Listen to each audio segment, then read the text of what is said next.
chopper with the monkey nuts, hollow tip ruler. Aim at his nuts, I kill for my cousins.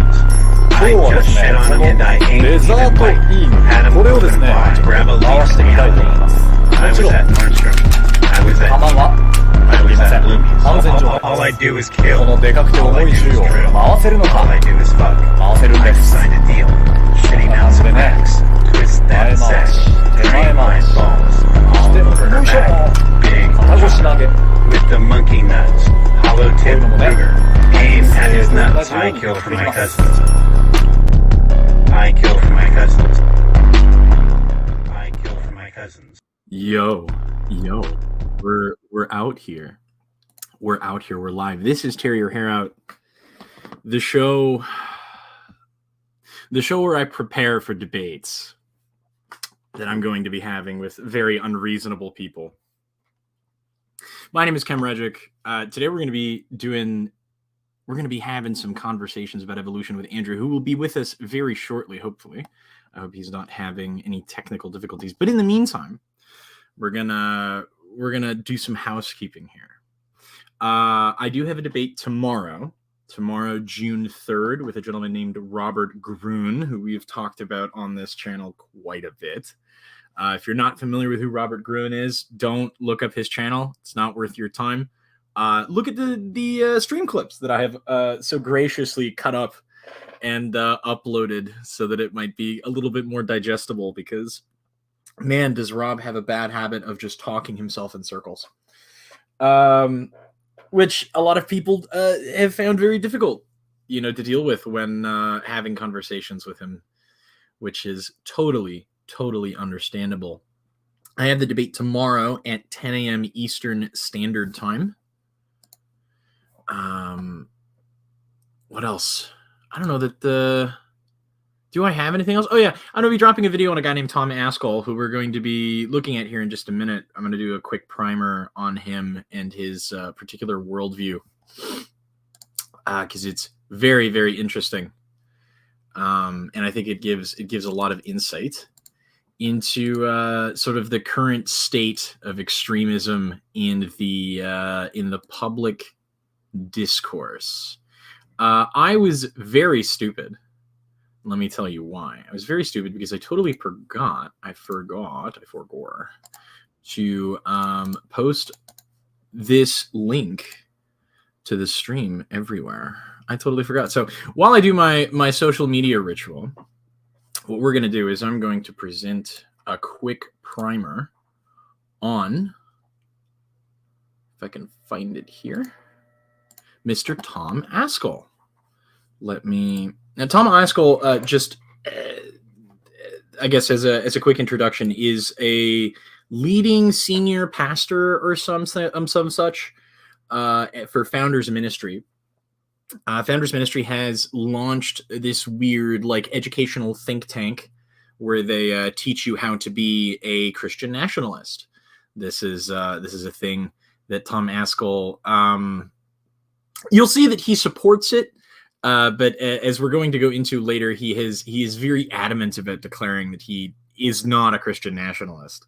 He doesn't like the label because the label has a bunch of negative political connotations that he doesn't like when it's being, you know what, I'm going to change the perspective here. I like this one better. But anyway, let's do a quick primer on Tom Askell as I do my social media ritual. The most political thing that a Christian can say is Jesus is Lord. Mm-hmm. And if you say Jesus is Lord, don't think, well, we're not political. We're not going to get into the political arena. No, you've already done it. Yeah. And read the first century, second century histories of the church. Our forefathers had their heads taken from their shoulders and rolled down dusty Roman roads because they refused to say Caesar is Lord. Mm-hmm. They said Jesus is Lord. Mm-hmm. And today we're seeing some of that. If you don't bow to Caesar, we're going to throw you in prison. It's happening. It's happened to our friends in Canada. Mm-hmm. It's happening in other places around the world. And we are naive if we think it couldn't happen here in the United States. So understand that Christ is king. He's king of everything. and he's instructed us about his kingship and our citizenship in his kingdom and how we're to live our lives. That doesn't mean that the most important thing we do is go out and try to change the political landscape in our nation, but it does mean that living as Christians, we don't say, oh, no, that's off limits. It's not off limits, because Christ is authoritative over that as well. Yeah, so terrifying individual, and we will be talking more in detail about him at a later date. I do plan to be uploading a video very soon about him and sort of the very strange and dangerous things that he believes. But in the meantime, guess who has decided to join us? Oh, there we are. That's much better. What is up, my dude? How are you? I'm good. How are you doing? I'm Sorry doing for the awesome. No, delay. you're fine, man. Just No worries. Set up, yeah. Gave me a good chance to talk about some things that I've been meaning to update people about. So, oh, okay, that works. But thank you so much for hitting me up the other day. I really appreciate you reaching out and thanks for asking to come on, man. being willing That's to set really, this really up, cool. Yeah. So, what did you want to talk about, man? Because I'm super. You seem to be a very educated fella, so I want to learn from you as much as I can. If there's something in particular you think I might be missing here. Well, I kind of just want to talk about some of the common arguments, Okay. especially other people on the me and other people in the community encounter when we talk to creationists, and then if you're willing, maybe hey, Missing Mod. Missing Mod is here. What's up? Yeah, and then if you want to, I also have potential video or channel with some videos that you might want to react to. Absolutely. Absolutely. Yes, please. Let's do it. It's a creationist channel I've encountered before. Let's just say I have a minor history with them. So is there drama? Is there tea? Oh my goodness. I wouldn't say it's too violent a relationship, but there have been some ups and downs. Interesting. Well, we can most definitely get into it. If you want to throw something up on the screen here, I've got my stuff removed. So go ahead. I will put up anything that you wanna show me. Let's talk. Let's chat. Yeah. If you're okay with it, I guess my internet tends to lag when I share things on screen. Even better. You can just drop it in the private chat. Yeah. And I will put it up for you. Absolutely. Okay, give me a sec. Yep. You were talking about some Christian nationalism earlier. Oh yeah, so this guy Tom Askell, he's some senior pastor at a place called Founders Ministries, and I ran into him the other day just searching for content, and I'm preparing to drop a scripted sort of video on a specific thing, a specific appearance that he made on some sort of news network run by conservative Christians called The First TV. Of course. Yeah, of course. So I listened the other day as part of my sort of, I need to understand how this guy thinks, right, in order to properly dissect his ideas. I was looking at what's it called? At a sermon that he did, specifically about the subject. So the appearance on the TV show, I think it's a TV show. I don't know. It looks officially produced, but it could be like an internet thing. I don't know.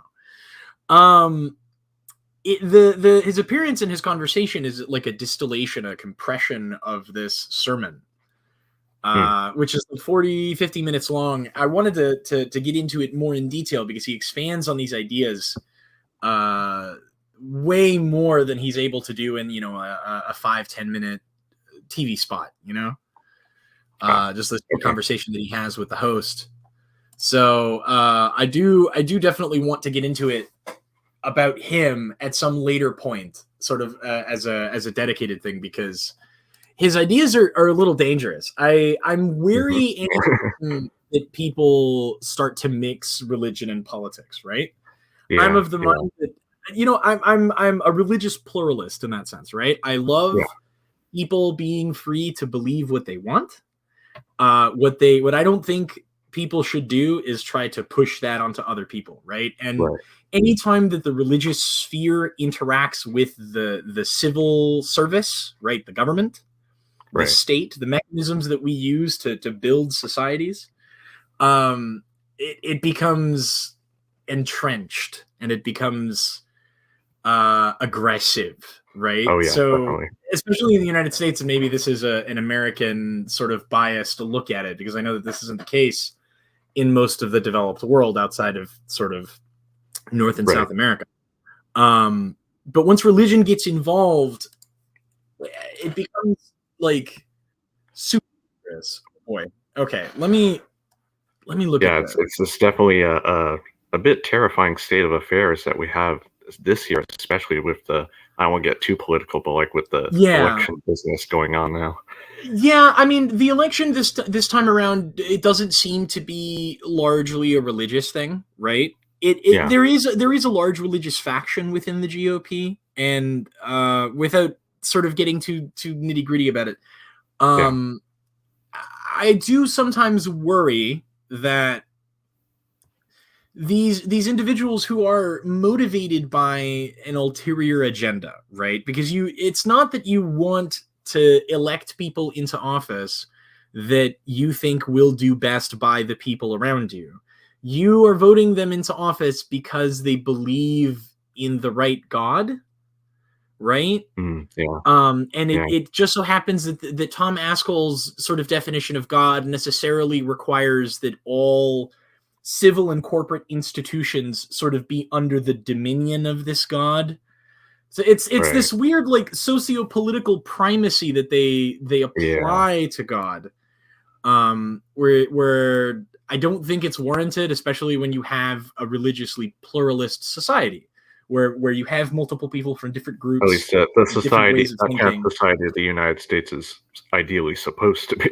Well, I mean, as far as like the Constitution is concerned, and this is again without getting into the nitty gritty, you know, that you would think that sort of there would be this respect between the religious and the government sort of portions of society, that people wouldn't want to mix these things, precisely because we understand that the British primarily, right, were motivated by religious reasons to persecute people, right? The Puritans who escaped the British Empire and landed in the colonies were were people who were being religiously persecuted.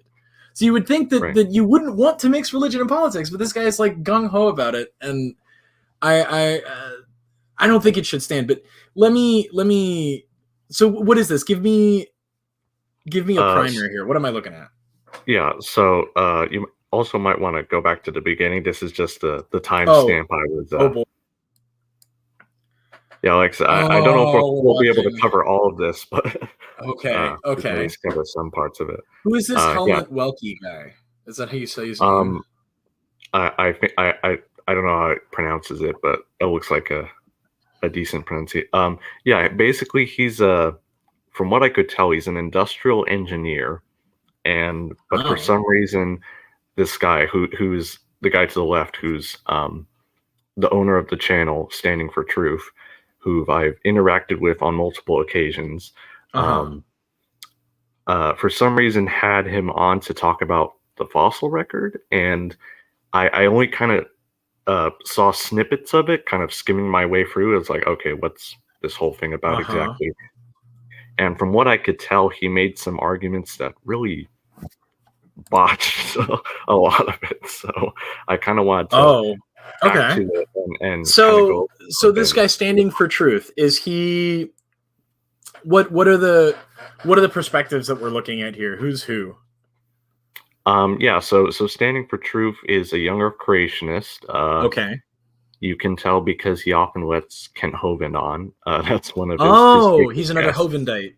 Yeah, pretty much. He's some of us have been saying he's building up to be the next Hovind because his rhetoric and his the way he uses. I hear that about a lot of people. I feel like there are a lot of people vying for that position. That's true. Yeah, that's fair. Yeah, him in particular, his rhetoric is. And the way he goes through slides, he has a whole slide presentation. Oh, he does the PowerPoint thing that Hovind does. Yeah, Yeah, That's yeah, great. yeah, pretty much. Yeah. You're looking for a new cult to join, missing mod, DM me. We can do this, okay? I will help you build a cult of your own. Forget joining a cult, missing mod. Since the death of God, a vacancy has opened. You can help fill that void. Don't you want to be a cult leader? I love that video. That's like one of my favorite TikTok sounds. I love it. Anyway, okay, so this is an industrial When engineer TikTok talking is to a good. young Earth creationist about fossils. Yeah. Oh, this will Just be kind fun. of going over the supposed problems with the fossil record and evolution, Yes. obviously, and The transitional commonly forms. understood problem. Yeah. The transitional fossils. No, The he whole doesn't say shebang, this. basically. He does Yeah. not say this. Oh my god. Missing mod, DM me on Twitter. We can figure this out. Yeah, you go missing. Man. Oh boy. All right. Well, before this we should be jump fun. right into this, for those of you at home who maybe are in possession of a liquid or an herbal libation, I encourage you to preemptively imbibe, because I get the feeling that this is not going to be a nice, easy pill to swallow. Oh boy. Let's begin. Do we? Is Oh, it? by Is the this way, like if one of us wants to, Oh, okay. yeah, this is just opening my one. Let me turn this way the hell down. Oh my god. By the way, if one of us wants to say something, should we have like a code word, or should we just say like pause, or how do you want to do this? Yeah, you can just tell me to pause. Okay. I don't have anything fancy set up just yet, like Mark Stoney does, where he's got the raising of the hand thing in the Google Hangout. Just tell me to pause. I've got it right here on my other monitor, so. Yeah, okay. And don't mind my coughing.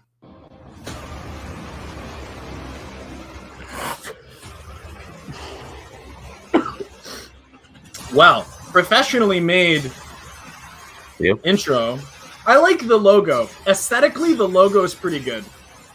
Yeah, he is a good graphics designer and presenter, at least. Yeah, really nicely done.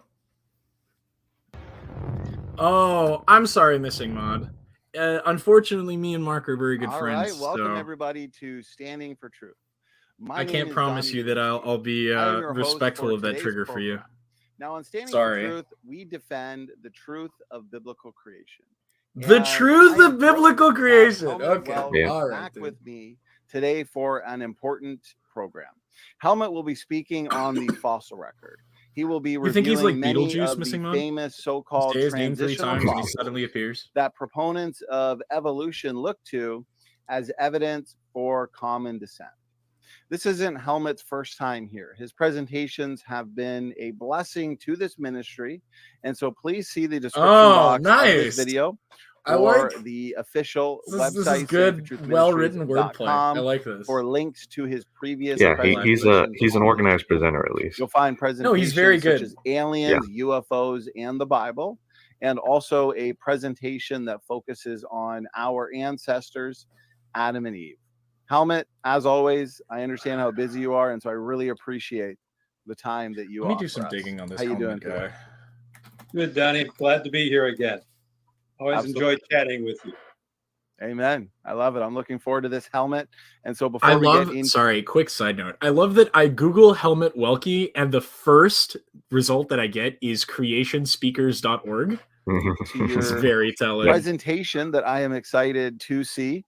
It's definitely a popular topic, the fossil record and the so-called transitional. I wonder why. Fossils. And so I'm going to give our guest here, Helmet, a formal introduction before we get into the presentation.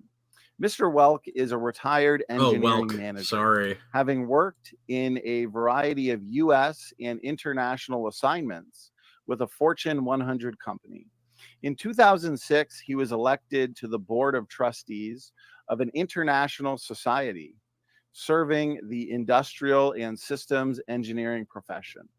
He holds a U.S. patent and is well versed in the use of science to design and manufacture advanced products. He has a patent? That's his claim to fame? He has a patent? And I don't know if I'll mention it, some degrees in engineering, I guess. and master's degrees in industrial engineering were awarded by the University of Illinois at Urbana. What does this have to do with paleontology? I don't know. He's an That's what industrial engineer. What he makes machines. He's good at designing machines and industrial products. What does this have to do with paleontology and fossils? 2012, he was elected a fellow of the Institute of Industrial Engineers. Okay, Helmut is a member of the Creation Research Society and an ambassador for Logos Research Associates. He recently was elected president of Creation Summit, an organization that seeks to bring the truth of creation to college campuses through seminars and organized debates. He has presented creation science in schools, churches, and at civic. So he's a public speaker. He is a creation communicator. It looks like it, yeah. Oh, okay. Organizations throughout the United States. So this guy is a professional. France, he's a professional. Poland, and Germany. We'll see in a has moment. been looking at the creation evolution question for over 30 years and wants young people everywhere to hear both sides. Andrew, Missing Mod wants to know if you're an Amen. atheist. In other words, Helmut, you're more than for all intents and purposes, yeah. I don't for a long time I've kind of not been too stuck up on labels, but since it's easier to communicate with other people that way, yeah, for all intents and purposes, I am an atheist. There you go. Qualified and equipped to be speaking on these topics, brother. I'm going to hand it over to you. Well, thank you. I think there's a lot of good things to discuss. Some of it everybody can find, but there's tons of stuff to discuss, Helmut. How much are you qualified to discuss? Just tinkering with it. So I hope I want to know if you can pause for a sec. I do want to clarify the point, like, because obviously some people are going to say, well, that's just an ad hominem or like such and such, but the point we often try to make as science communicators is, like, someone outside a field can obviously say something intelligent in that field. Yeah, but Donnie's presenting this guy as an expert, right? Right, which he isn't. That's the objection that I have, is you're presenting this person as an expert on the topic of evolution for a field, right? And he's not in that field. What expertise does he have? Right? I don't care. You and I and Donnie can talk as laymen, right? That's fine. But when you're gonna sit here and be like, this guy is a qualified individual, okay, well then you need to what's the word? You need to qualify that, I guess. That sounds like a horrifically circular statement, but you do actually have to present someone who is an expert in that topic, right? Right. And if his experience is in industrial engineering, right? Have him talk about that. Don't have him talk about creation science or evolution, right? Because he's not qualified to speak about or talk about it from an engineering perspective. Exactly. Yeah. Right. Because I mean, like, even within the scientific community, you have folks that argue against, like, some of the details about evolution or cosmology, but they know what the consensus is already because they've been trained in that particular area. Right. So they already know the basics of the field. Right? But none of us are presenting ourselves as experts, right? We're all. What is this Canada thing? I'm not Canadian. I am not Canadian. Stop calling me Canadian. I am not Canadian. I've never even been to Canada. Stop it. This is offensive. I don't say a boot. I don't say these things. Stop. It's not funny. Head and jump to it. Absolutely. Sounds good, Helmut. I can get your screen up here for people to see. And there we go. Looks good. I can see your first slide. Oh, we're just starting with Tiktaalik? Are you serious?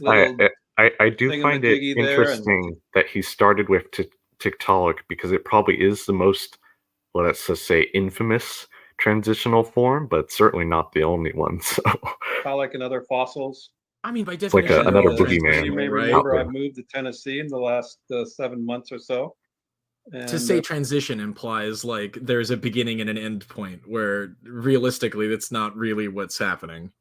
We're in the process of. And I guess before we do get into the transitional forms, I don't know when he's going to bring them up, but kind of just a little background here for anyone listening. the point of transitional forms, because a lot of people, unfortunately, on the internet misunderstand what exactly transitional fossils are and what they represent, Right. evolutionarily speaking. They think of them as the missing link kind of thing, as if direct ancestry is important to it, which I understand. Like that would be ideal if we could show that in the fossil record, but obviously we can't for a lot of cases. So what transitions or to specify fossils with transitional features such that they, in a sense, link ancestral and what are called more derived groups. So obviously, as you're evolving, you're going to have a certain set of characteristics. We're talking about morphology here, and that morphology is going to change over time. But of course, that whole process is gradual. So it's kind of a mosaic evolution. You're not changing everything all at once, basically. And so some things are going to be in the what's called ancestral condition, and other states are going to be more derived relative to other groups. So what you're looking for is more a morphological kind of mixture, not a random mixture per se, but just what we would predict to see if these groups did in fact evolve in the past. Does that make sense? Yeah, I mean, you can see the progression of the acquisition and how it slowly sort of piles up over time, and I don't think that any of that is controversial. It reminds me of this clip from Futurama. Oh. If your elitist East Coast evolution is real, why has no one found the missing link between modern humans and ancient apes? We did find it. It's called Homo erectus. Then you have proven my case, sir. For no one has found the link between apes and this Homo erectus. Yes, they have. It's called Homo habilis. Aha! But no one has found the missing link between ape This and is the the so-called greatest clip, Homo man. habilis. Yes, they have. It's called Australopithecus africanus. Oh, I've got you now. It's just What is the missing link between apes and this Darwinius macilli? Answer me that, Professor. It's just a never-ending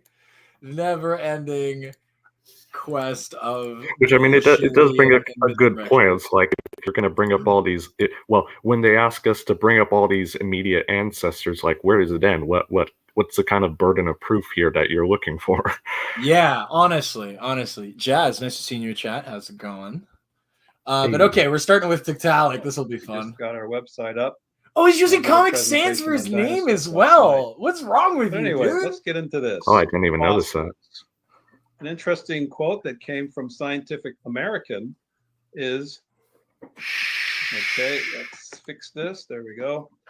That fossils are set in stone, but their interpretation is not. And that's the key. What are we going to What? What do you? Whoa! Whoa! What is that supposed to mean? What is that supposed to mean? It's supposed to be this conflict of the two worldviews, and depending on what worldview you have, you interpret the evidence in different ways to fit a particular conclusion. We don't interpret. We just map it out, and we see what happens. I don't understand where this misconception goes that we're like interpreting the data in some way. Right. This is just projection. This is what they do. Right. I personally prefer the word inference. That's what better describes what scientists do. Yeah, you map it out and you infer how things happened, right? Because you can see the effects. In various people's interpretation of what the fossils actually say. Yes. So true. So let's review. Let's go back to Darwin's book. And in his own book, here we're going to classic Darwin quote. He writes this: the number of intermediate varieties which must have formerly existed on the earth must be truly enormous. Why then is not every geological formation and every stratum full of such intermediate links? That is the key right there. And notice the ellipses there. This perhaps is the most. What is he cutting out? I want to know what you're cutting out. Basically, it's what Darwin thought were several good reasons, which we now know are a good portion of it. Of course, the fossil record is incomplete, geologically speaking, so we haven't found all fossils. And yeah, just kind of listing out reasons like that, okay, maybe they do exist, but future paleontologists will find it. And as we'll talk about in a minute, we have found them since then. But yeah, this is just another classic quote mine from Darwin. Hold on. Let me... Yeah, if you want to bring up the actual quote. I do. We're being thorough here for everyone listening. Yeah, literally right after. I'll put it on the screen over here. Yeah, good idea. Whoa, missing. Tread lightly, my dude. Oh my, shut up. So let me...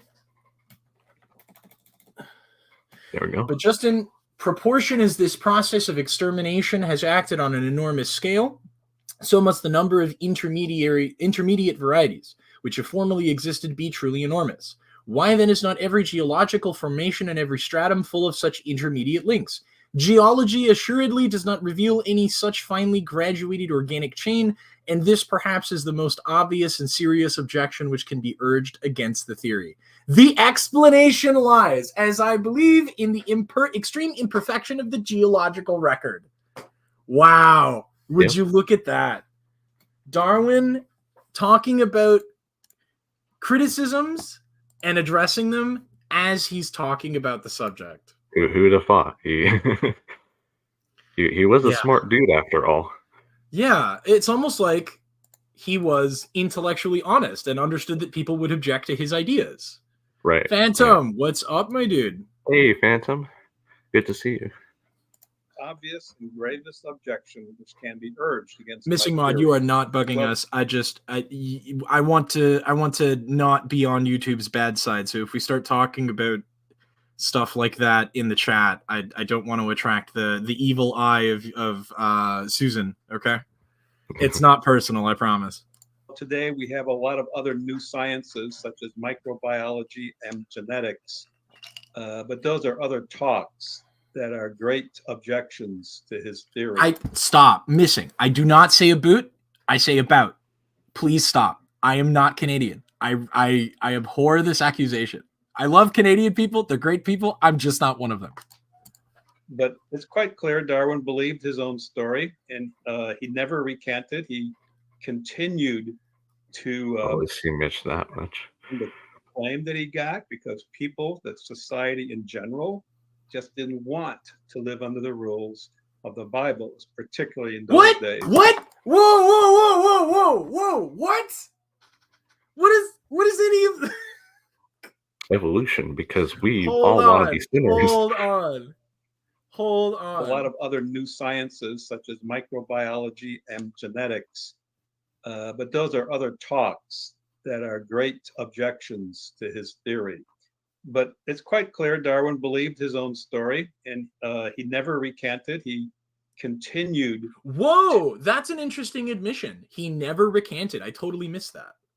Yeah, especially a lot of creationists say he did recant. So yeah, that's like the one thing I've always heard. Darwin recanted on his deathbed. It's like, yeah, and who cares? Who cares? To bask in the acclaim that he got, because people, that society in general, just didn't want to live under the rules of the Bible. What? Particularly in those days.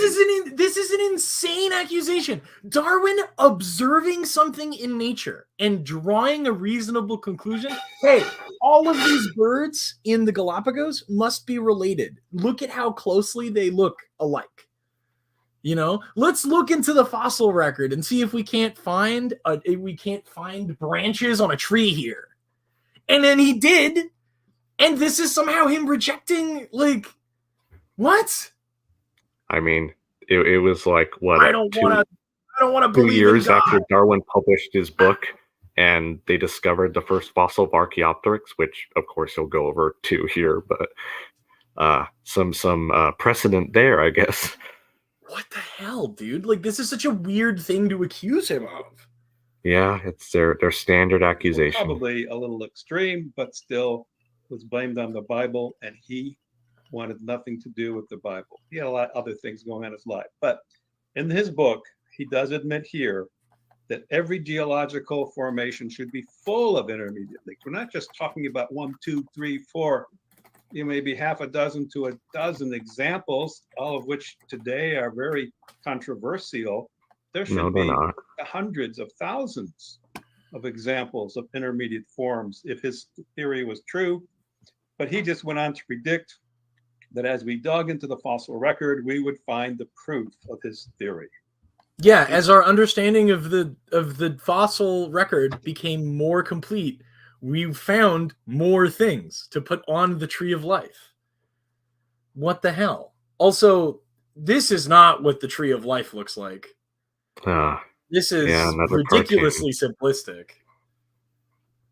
This is like, I can say with a lot of confidence that is ridiculously oversimplistic. Yeah. Like it not even going all the eukaryotic branches out there. Was true. Like you've got protozoans like ridiculously diverse. Yeah. What? Where are bacteria?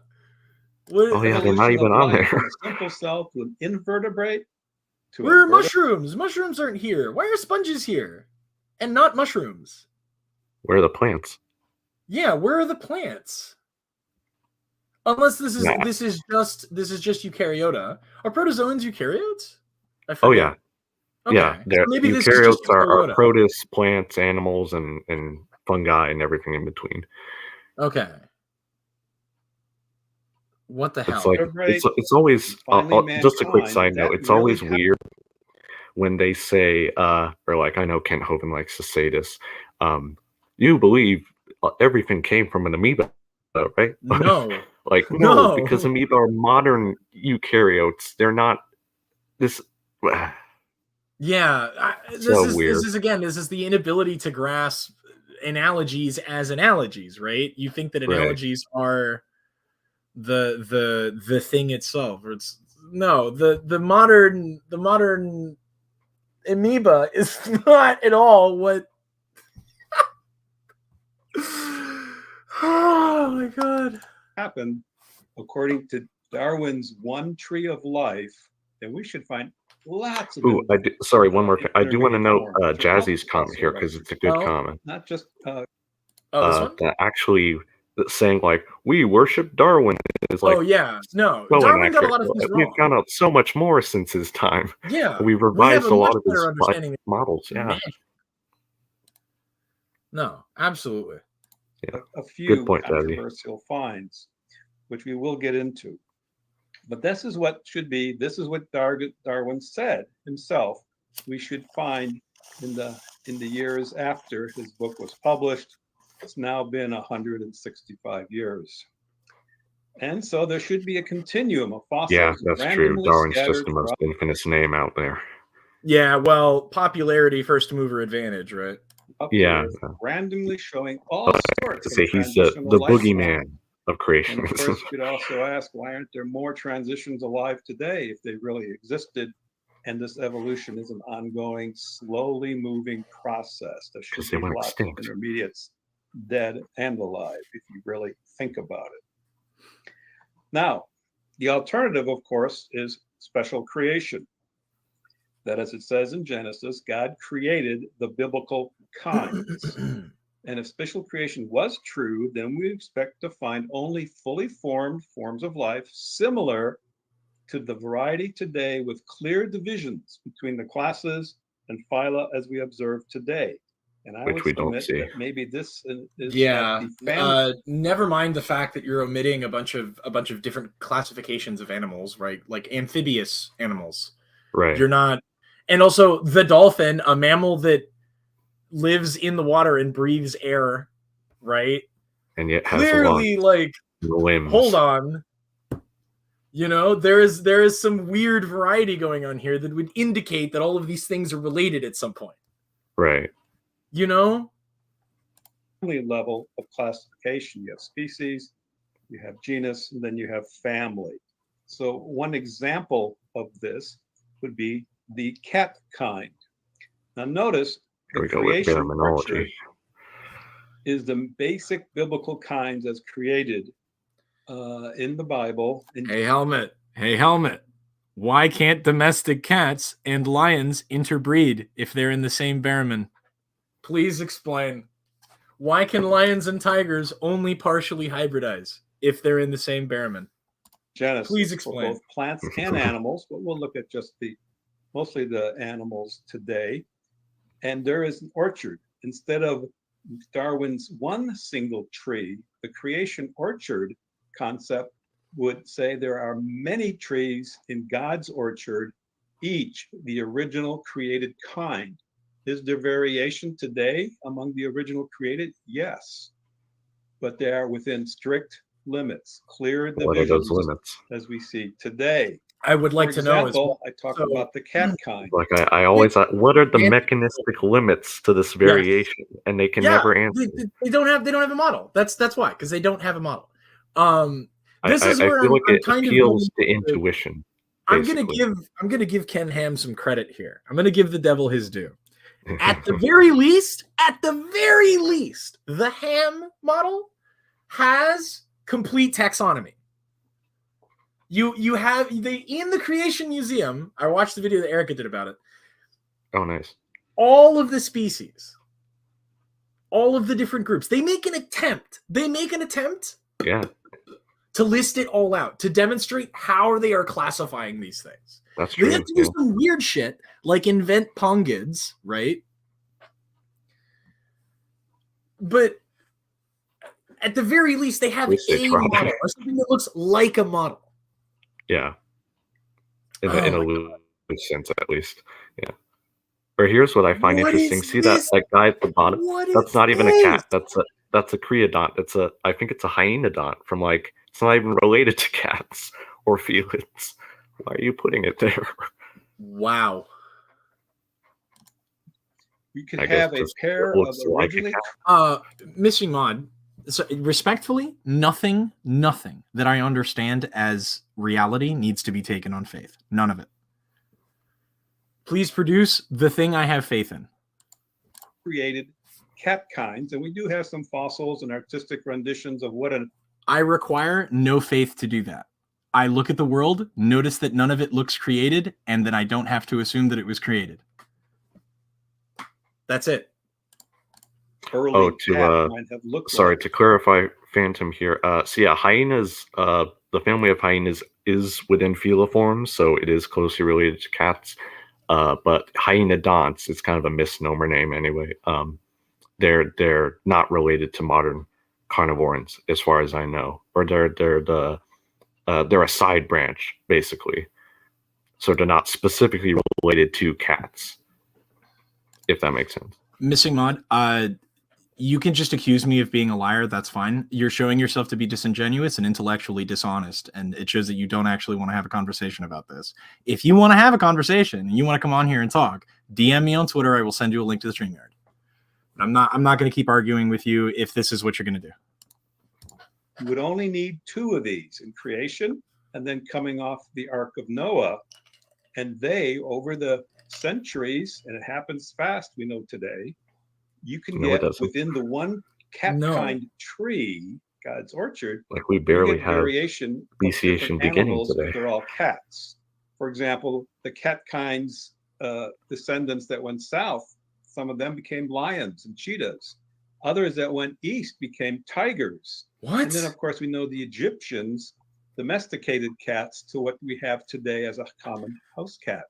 But if you ever watch a tiger or a lion in a zoo, they behave like cats, with licking their paws, looking around and strutting about like they have no cares in the world. But they're cats. Yeah, because they're all related. Never going to get, no matter how much we breed cats for big and small, short hair, very little hair, long hair, cats that can run wild, they're still a cat kind. Yes, so I'd say one because of the of monophyly is the cat kind, which is basically the family level of felines. And then we should have all these other different trees. You can have the eagle kind. Today we have bald eagles, African eagles, brown eagles, and a few others. Perhaps I've heard like vultures it might go be as far as family. There's a bird kind, or even more extreme, there's a plant kind. Like how far does one kind extend versus another? Seems kind of arbitrary. Yeah, it's totally arbitrary. I mean, and this is just anthropocentrism at work, right? The brain is hardwired to want to categorize things and put them into neat little boxes, right? But reality isn't like that. Nature isn't like that. Not everything fits into a box. Sometimes there's overlap. Right. And so this idea that the bird kind, right, or the eagle kind, it's like you need to decide what the level of taxonomical like grouping is, right? And that's one of my main complaints about the Ham model is that you jump wildly. You have groups that are made up of a bunch of things that we would call species, and then you go down to the family level.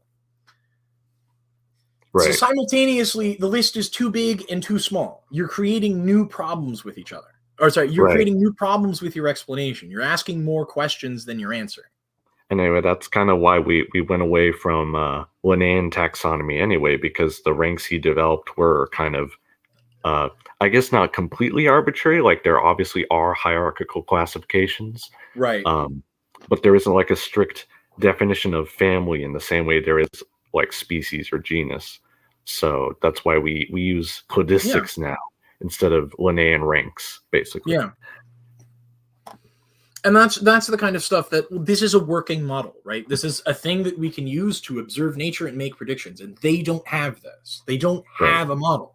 They have drawings and they have arbitrary definitions, right? But their quote unquote model has no predictive power. And it doesn't really even properly describe what we see in nature. Hence, or rather, to repeat myself, why can't house cats and lions interbreed? Why can tigers and lions only partially hybridize? These are the kinds of questions that evolution predicts an answer for, right? And these guys don't have an answer. They have to just they accommodate it. That's the one. Yeah. Yeah. No, I'm not going to ban you, Missing Mod. I'm not going to interact with you if you're being disingenuous.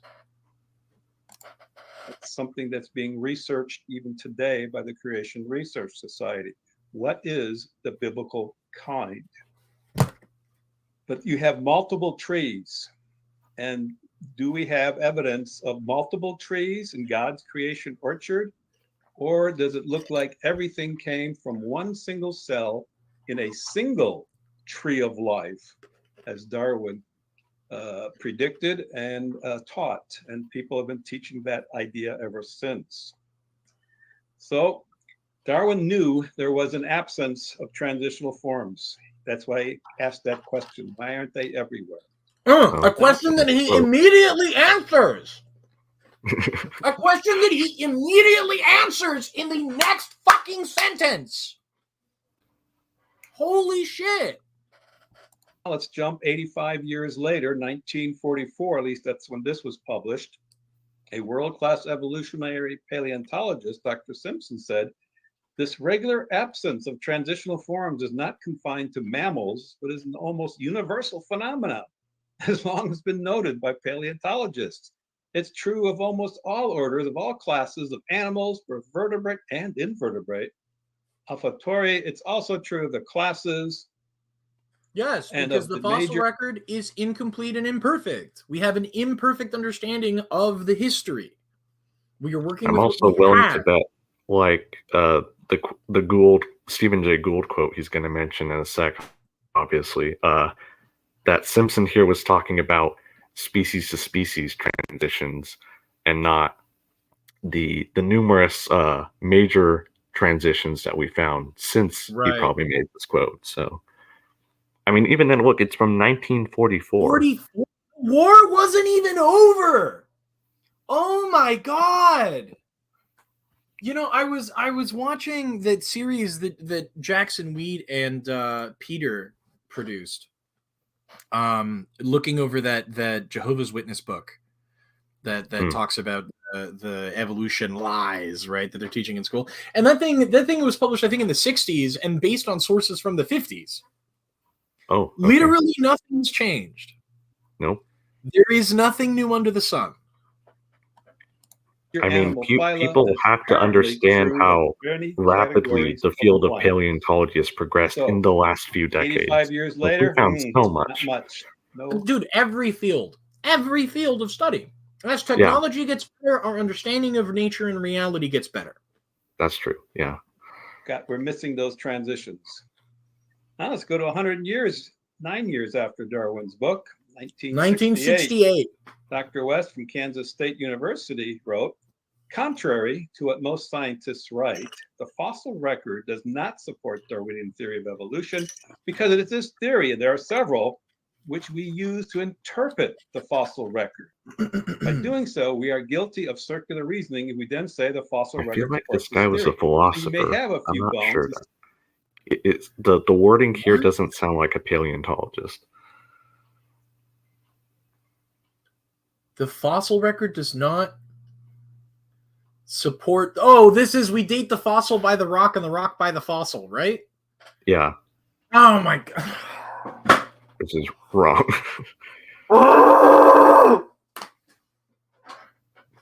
See a missing mod. The kinds of fossils that we find in a rock are generally indicative of the very general time range that we can expect the rocks to be from. If you're finding Jurassic bones, animals that were alive during the Jurassic, in this piece of rock, you can reasonably guesstimate, and I know this sounds like a huge leap of logic, guys, but you can reasonably guesstimate that the rock is from the Jurassic. Especially when the rocks you've found that fossil and elsewhere have already been radiometrically dated. Yeah. So Yeah, we build circular. on our knowledge. Oh my god. That's such a weird concept, right? And then you take a chunk of the rock or you take the fossil out and you send it to be fucking dated and you know what to expect. And so when you get your specific answer, you could be like, "Oh, this specific section of rock is this old." Yeah. We're not dating the rocks by the fossils. We use the rocks we use the fossils as guide stones, as markers. That's a good way of putting it. Yeah. They're Well guide said. stones. It's like we're correlating rocks. We're not causally right. dating them. Anyone who lives north of the Mason-Dixon line knows. Well, most people on the internet, right, know about the way that the U.S. border in the north with Canada is delineated. I will. Let me see if I can find some pictures of this. U.S. I'm going to make an amazing Canada border markers. An amazing analogy here. All right. This is a beautiful picture. Let me open this up. Open image in new tab. Oh, that's tiny. That's a tiny photo. That's also tiny. Why are they so tiny? Why are these photographs so tiny?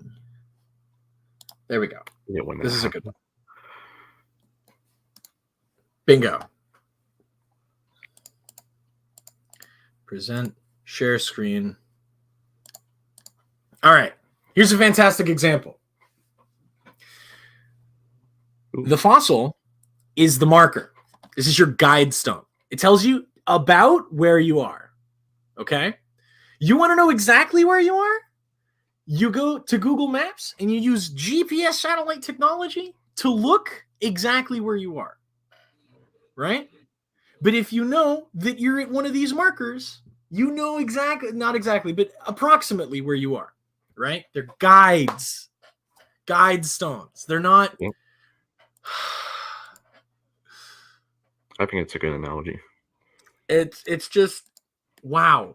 Nothing new under the sun. Absolutely nothing new. Say it's a transitional form. Oh, it proves that this thing evolved into that.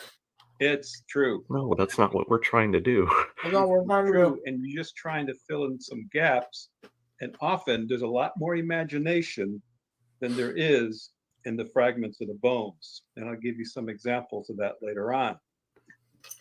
Okay, now we're up to 118 years. Stephen Gould, professor There we go. biologist from Harvard, very famous evolutionist, he wrote in 1977 that the fossil record with its abrupt transition offers no support for gradual change. In other words, Darwin's idea.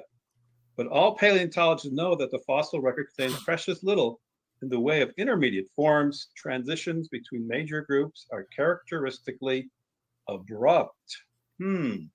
Maybe they're like the different trees in that orchard. No, he was contesting Back the to idea this of quote, but phyletic gradualism, which is not exactly the same as the entire theory of evolution as a whole. He was contesting the rate of change of different lineages in the fossil record, which the idea he proposed, punctuated equilibrium, is not exactly well accepted today, but that's what he was talking about, right? He wasn't saying, oh, evolution is as a whole is no longer gradual.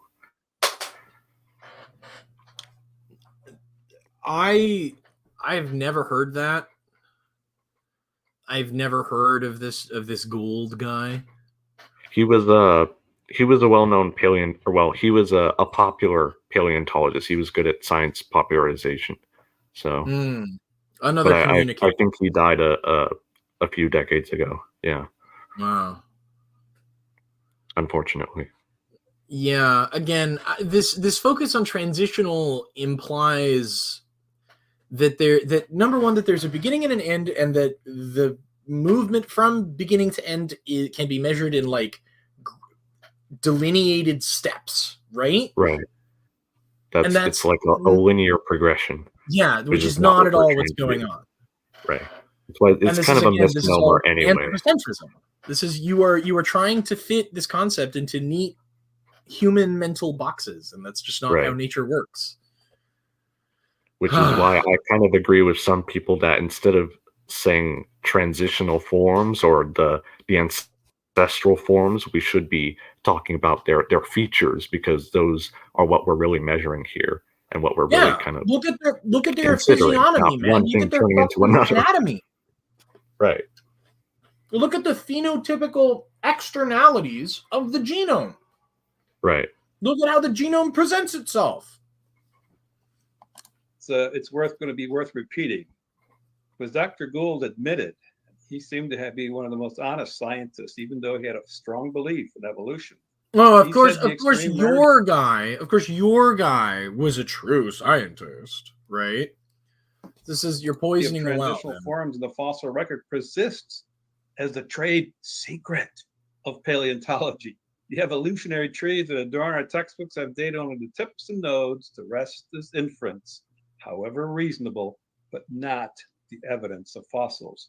So it's an interpretation that you're trying to fill in. No, he said inference, not interpretation. Really do that. Yeah, inference is looking at the data and seeing how it lines up against drawing reality. A reasonable conclusion, like he just said. Not interpreting to fit it into your already accepted belief. Jump about 123 years later. We have a book where it was written by a couple of professors. 120 years of paleontological research later, it has become abundantly clear that the fossil record will not confirm this. If you want to skip ahead a little bit, because I think it's just going to be these kinds of misquotes for a few minutes here. No, I think it's interesting. Okay. I think it's interesting who and what he's quoting. But in the 1980s, we still don't really have proof of Darwin's theory. We go to 1998 in the major encyclopedia. Dr. Fisher wrote, one of the most difficult problems in evolutionary paleontology has been the almost abrupt appearance of the major animal groups. Oh, my goodness, we're up to almost the year 2000, and we still have abrupt appearance of major animal groups, which fits the creation model and not Darwin's single tree of life. Let's keep digging. Now we're up to into the year 2000. Ernst Mayr, who was a very staunch evolutionist, he was even called Darwin of the 20th century, he wrote, given the fact of evolution, One would expect the fossils to document a gradual, steady change from ancestral forms to the descendants. But this is not what the paleontologist finds. Instead, he or she finds gaps in just about every phyletic series. Come on now, we should have this proof by now that Darwin predicted we would have. But even evolutionists are admitting, we got these. You don't have a perfect, complete record of every living thing that has ever lived on the face of the earth. Therefore, God. Solved. Yeah. Solved. Evolution destroyed. Atheists 0. Young Earth creationists 1. Look, he's talking ancestral forms, descendants there. He's literally talking about linear transition there, which, I mean, sure, yeah. But that doesn't mean there aren't other fossils out there that we have found. So it's just taking it all out of context. Yep. I just what are you expecting to find? I don't. You're asking for perfection, man. That's not. We can't do that. I think in their minds, they're literally expecting every fossil sequence to be preserving one thing, giving birth to another, like in the stage of fossilization. How many of you heard of the Cambrian explosion? Perfection. I don't. It's just not how any of this works. I'm so sorry. This is going to be one of the examples of the problems of the fossil record. At the very bottom of the sedimentary rocks, there's a series of layers or of sediments that are called part of the Cambrian. There's a sub-series within the Cambrian, but it's called the Cambrian explosion because what we have is an explosion of life. The Cambrian explosion is not just a case of all the major animal phyla appearing in about the same place in the geological column. It's also a situation of no ancestors to suggest how they might That's false. Evolved. We found ancestors. So what happens in the Cambrian explosion? We've got all types of complex creatures. These happen to be sea creatures that live at the like here. Can I just demonstrate a point here? Can you look up Google Images? Yeah, hold on. And just type in Pikaia. You're gonna have to spell that. Here, let me put it in a private chat. Sorry. Just to kind of illustrate a point here when he says all the major complex, like what he wants you to think all the major forms of animals that we have today are in the Cambrian. No, that's yeah, no.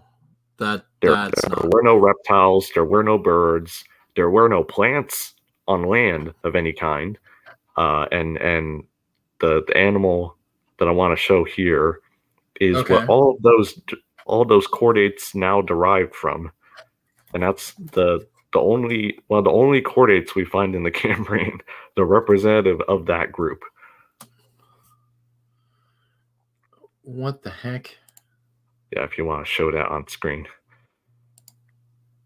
Let me see if I can get a nice. Okay, here we go.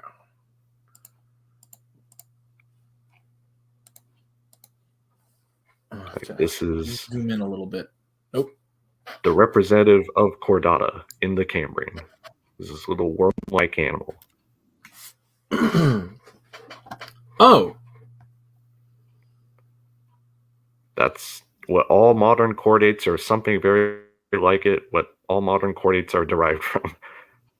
Chordates meaning, I'm not familiar with Latin. Yeah, so chordates have a notochord, so that's things like lancelets and a few other invertebrates, but all modern vertebrates too are within chordata. Wow. Yeah. So all that derived from just a handful of these kinds of guys during the Cambrian. That diversity that we know today didn't exist during the Cambrian. There are all these more basal stem groups that represented the modern animal phyla, but they weren't the modern animal phyla as we know them today. That's just not true. Wow. And even this one more thing, we've also found some of the I should say representatives of ancestral forms in an earlier period called the Ediacaran for anyone interested. Like we found before the Cambrian explosion, quote unquote, we found fossil sponges, fossil jellyfish-like organisms, the first bilaterians, so like little worm-like guys with bilateral symmetry, probably some ancestors of modern arthropods. Like we do have fossils before the Cambrian that we found since Darwin wrote about the Cambrian explosion. But these guys just want to keep pretending that we haven't found any of that since Darwin wrote about it. Yeah. Wow. It's like it's still incomplete, but it's a lot more complete than they make it out to be. Yeah, definitely. I mean, I'll repeat myself. What are you expecting to find? Right? Right. And that's if you're expecting a perfect record, you're not going to get it. I'm just sorry. Like fossils are kind of a rare thing in general because fossilization only happens under certain circumstances. Right. Right.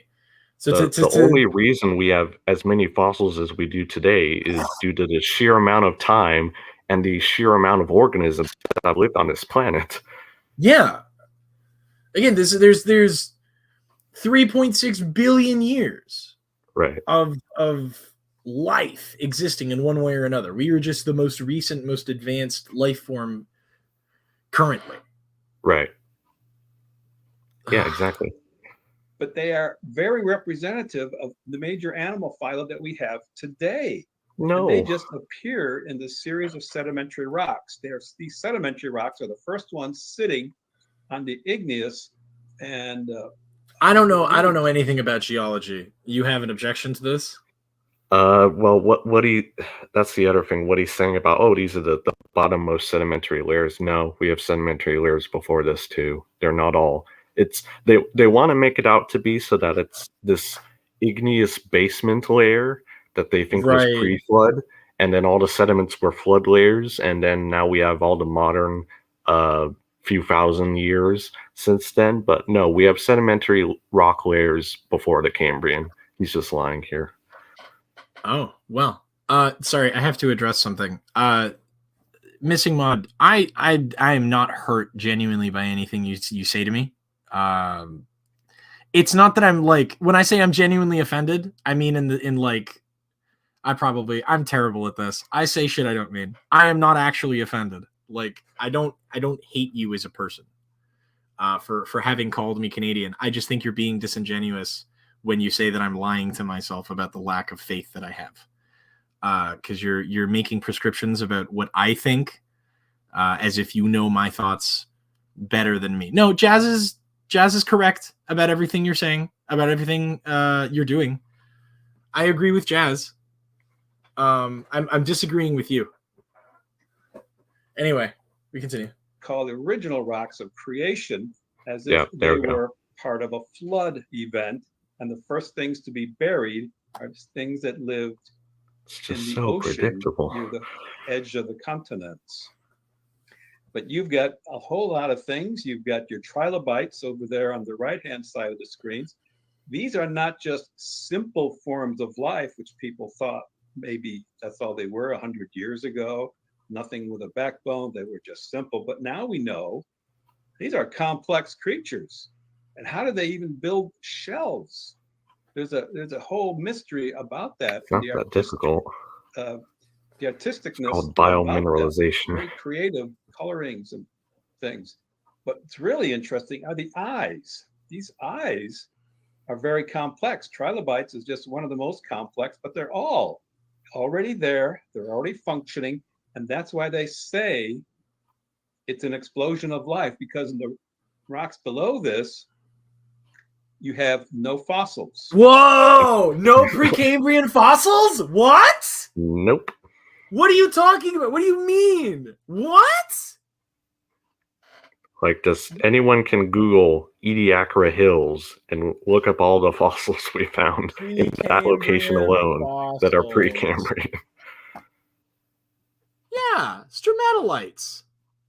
Oh yeah, stromatolites have been around way longer than the Cambrian. What are you talking about? What What are you talking about? Not to sound rude, but this is again what happens when you put an industrial engineer as your expert paleontologist. Like, I'm sorry, I'm looking through the Wikipedia page now. There's this big ass Wikipedia page about the Precambrian. Like, what are you talking about? We have fossils. Oh my goodness. Yep. Other than a few bacteria, single cell creatures. But to go from a single cell to these complex creatures, things like squids, nautiloids, which are now extinct, the trilobites, all kinds of marine plants, where do they come from? They weren't plants. They just pop into those rocks as if a whole habitat of things under the sea was suddenly buried. This is the thing. Like, plants as we know them today, like flowering plants, didn't emerge till like the early Cretaceous period, and plants as a group on land didn't emerge till like a few periods after the Cambrian. So there's that too. I'm just at a loss. This is just bald-faced lies. This is just not true. Pretty much. It's just straight up not true. And I do apologize if by the end of this talk you lose your sanity here. The show is called Tear Your Hair Out. That's what I'm here to do. Fair enough. Okay. Well, if you look at it, even evolutionists have to admit there's no question that such gaps exist. A big gap appears at the beginning of the Cambrian explosion. Over 500 million Pretty sure years Berlinski isn't an evolutionary biologist either. Is he not? His name sounds familiar.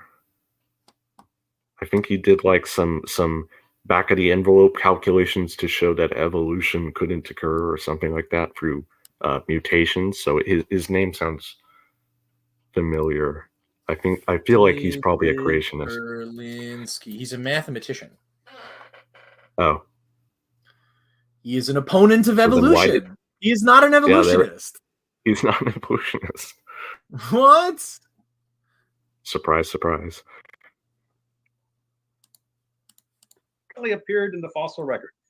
That's why it called it the Cambrian explosion. That's the name of the rocks, and it's just an explosion of life. So where'd they get the 500 million years? That's just a guess. Well, it must have taken 500 million years for a simple cell to have evolved into a trilobite or a nautiloid. Wait, what? Huh? Did he just confuse the age with how long it took? Seriously? Explosion, that's the name of the rocks, and it's just an explosion of life. So where'd they get the 500 million years? That's just a guess. Well, it must have taken 500 million years for a simple cell to have evolved into a trilobite. No. What? What? That's the age of the rocks. No. Oh my goodness. I didn't even catch that. This just keeps getting more and more ridiculous. Or all the other plants and animals that live under the sea. They're not that simple. And so, you got 500 million years here of Earth history that's missing. And people know it. In fact, I recently heard of a paleontologist and another evolutionary atheist who wanted to explain this a little bit better. He's proposed that we should change the name of the Cambrian explosion because it sounds like a sudden appearance of things being created. And to me, he's not citing I don't think he's citing a math book. I think that's just the wording of the title. Yeah. To be sure, let me look at this. A tour of the calculus. Yeah, it's probably like mathematical calculations related to biology, I'm guessing.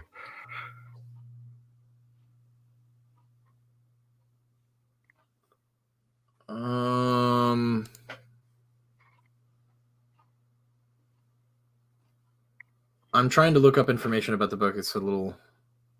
Yeah. I'll just mention while you're doing that the Cambrian was like a whole geologic period, so it's not like everything in the Cambrian appeared within a few million years. It was a drawn out evolutionary radiation. So he's wrong on that too. This habitat and not evolution. So he wanted to call it something mild, like the Cambrian events or something milder than an explosion. But I don't think his idea is caught on because it does look like an explosion. But of course, you know, we do have all these different types of life forms, as you can see in the white area of this graphic. And then they draw in lines and they try to talk about how the eukaryotes came from prokaryotes, and then in the very simple cells. And then you have the Cambrian explosion in the white of all those different types of life forms. And then they try to show how they evolve. Now remember, they're admitting you have 500 million years of supposed time in history. Drawing lines on what they evolved from is nothing. Anybody can pull out a crayon and it'd be just as scientific. Yeah, guys, fellas, is it unscientific to make illustrative visual aids in order to convey complicated questions or complicated matters? Yeah, it's not like we draw things to illustrate statistical data sets, right? Yeah. You hear this all the time. It's just lines on paper. No, this is just a representation of what the data is telling us.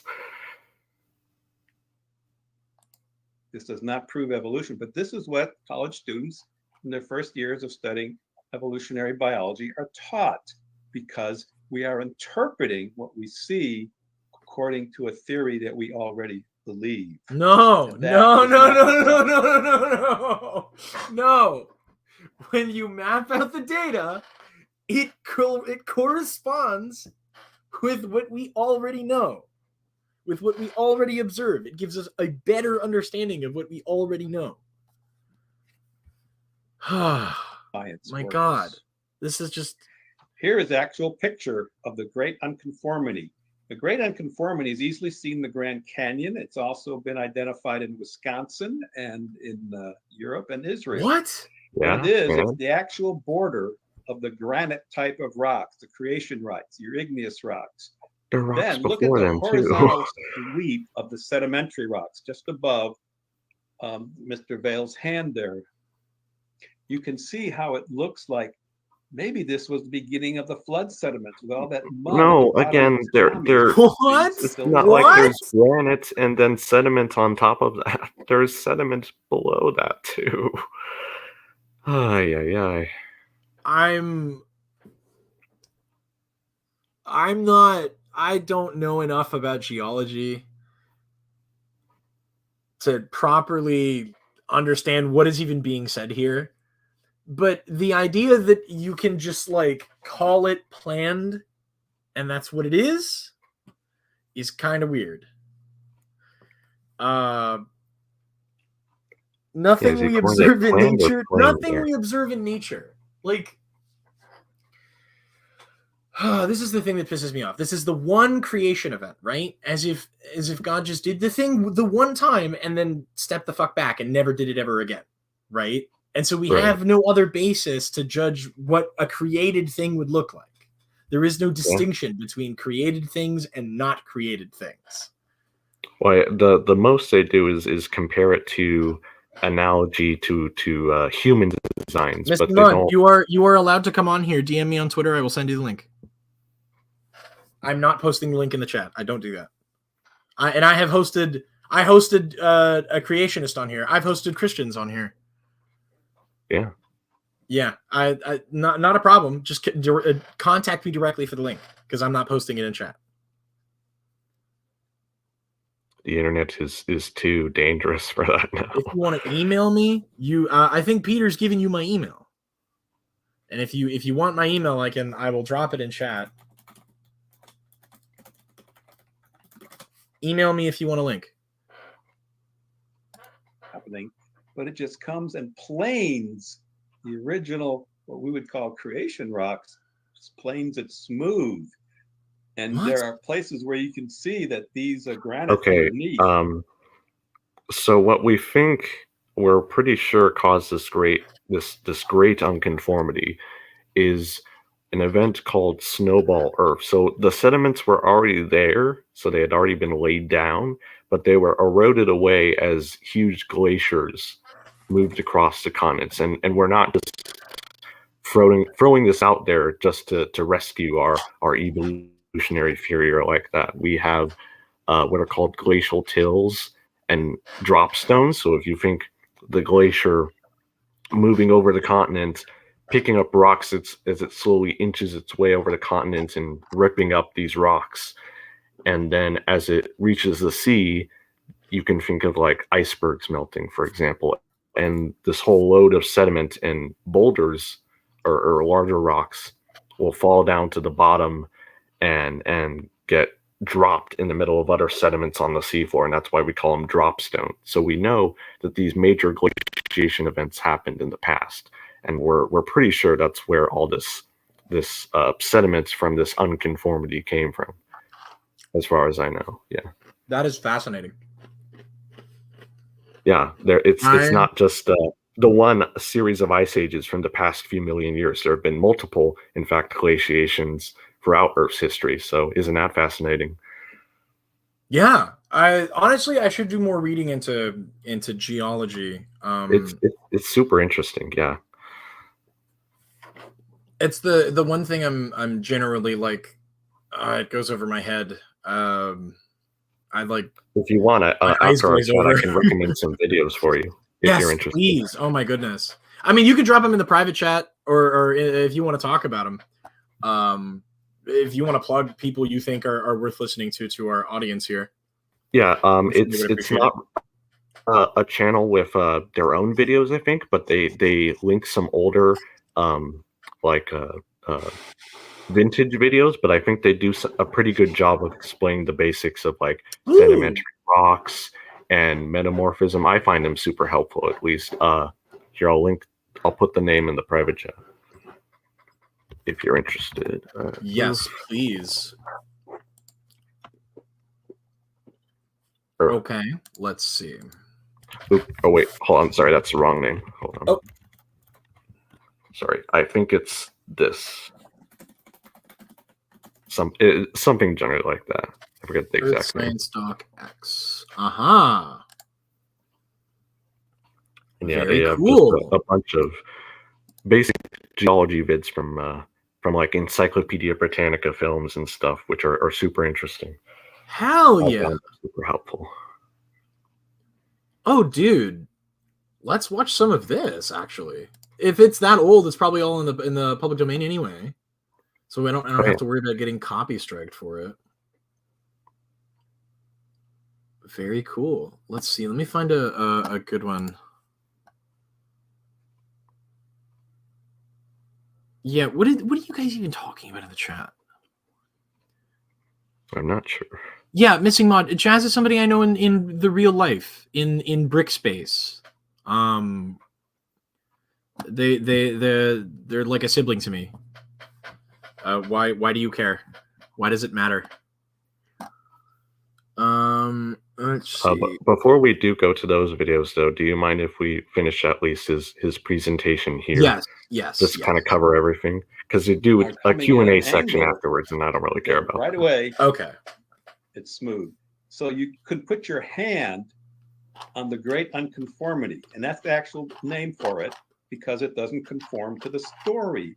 We have 500 million years of missing evolutionary stories and history. No, that's not what conformal between the means. First sedimentary rocks, the beginning of the Cambrian sediments, and the creation rock underneath. It looks more like it was one big event, like maybe a flood event, a catastrophic event, killing all the things living at the bottom of the seas at the first stage. But that's what it is. It's a Cambrian explosion. And so you get all these complex types of fully formed invertebrates, many of which are very similar to today. Everything from sea lilies to various other types of plants and small animals. Some are extinct, like nautiloids and trilobites, but we have others like sponges that we still have today. Is that But then there's another inconsistency. You got to go from an invertebrate fossil to a vertebrate, something with a here backbone. We go. This is going to be good. A backbone is pretty significant. It's going through the animal, like if you've ever cleaned a fish on a fishing trip and you've actually done it. Well, some of these fish that are in the fossils look like some of the sunfish and other panfish that I catch today. And they've got this backbone, and it's pretty nice when all the correct organs are inside the rib cage and everything else functions, and all of the things that internally have to be there, not just fun fact, none of those modern fish are in the Cambrian either. All kinds of things, wow. Tendons, connectors. Who would have guessed it? He's just straight up lying. Got to be in the correct place, as if they were designed to be there. So, okay. Listen to this. This is to go really from silly. An invertebrate, no backbone, to something with a backbone. Wow. How does an exoskeleton, if they even have one, migrate to the inside of the creature? There has to be all kinds of interaction with the lungs, the guts, the heart, muscle attachments, not to mention the nerves and everything else, because it wouldn't be good if a rib went through the heart because of, it was on its way to evolving that like that. That wouldn't last very long, now would it? So even this step is another unconformity. The transformation. Okay, so did you get that? The spinal column would have to go through the heart. Yeah, he thinks as it evolved, the bones were taken by individual organisms and they slowly crept inward, and they would have punctured the organs or something. Yeah, because that makes sense. I don't even know how to respond to that. That's not, you're not even wrong. I just how do you respond to something so stupid? I'm sorry. Been a major event in Earth's evolutionary history if it happened. And supposedly, they just say, this must have taken 100 million years. Yet the fossil record does not leave I will clarify that making bones is come on now. really just it's a kind of mineralized tissue. Of intermediate so you're just depositing minerals on top of cells that are already there. So it's not that difficult. You have what are called agnathan fish during the early Paleozoic era is what it's called. And they actually, because there are actually two types of bone, in fact. There's what's called dermal bone, which makes up some like fish scales and parts of the teeth and so on. Right. So that's dermal bone, because derm is skin, obviously. And then you have an inner bony skeleton, which is what we have and only some fish have. And when you look in the fossil record, what you have, it's kind of interesting. You have fish with a kind of bony armor, a kind of dermal bone over their head region, but they don't have an internal bony skeleton. It's just cartilage inside. And then as we look through the fossil record, we eventually do find fish that lack that bony armor on the outside. It's just bony scales at that point. But now they have a bony internal skeleton. So you can see this. So it didn't like physically migrate inward. It's just one part was depositing bone on the outside of the organism, and then probably some like developmental pathway was co-opted so that the cells inside would start depositing calcite minerals and stuff like that. So it's not that complicated. I mean, I guess it's more complicated than he can handle. I suppose so. Multicellular creatures like nautiloids and trilobites and sponges. Wow, I just find it fascinating. Go from those invertebrates to a vertebrate creature? No, sponges. They make sponges. They make new kinds of sponges. What did he say? He said that you go from sponges to vertebrates. We should have all kinds of intermediate forms, because this is a big deal. It's one thing to go from a simple cell to all those multicellular creatures like nautiloids and trilobites and sponges. And now you're going to go from those invertebrates to a vertebrate creature? Because those specific invertebrates didn't evolve into modern vertebrates. Yep. Missing Moth to clarify, I capitalized the G in God because I'm referring to your God specifically. Yeah. They just say, well, it probably took 100 million years based on no evidence. Well, this lack of intermediate fossils, especially between invertebrates and vertebrates, is well documented in the scientific literature. Carl Zimmerman, Science magazine, not that long ago, wrote, the fossil record provides few clues to help resolve this contradiction because there are no animal fossils that old and no examples of an intermediate species. No examples. This is a huge missing link in Darwin's story and the single. It's not that difficult to evolve, though. So, after 150 years, how many fossils do we have? Well, too many to count. We probably have 1 billion fossils.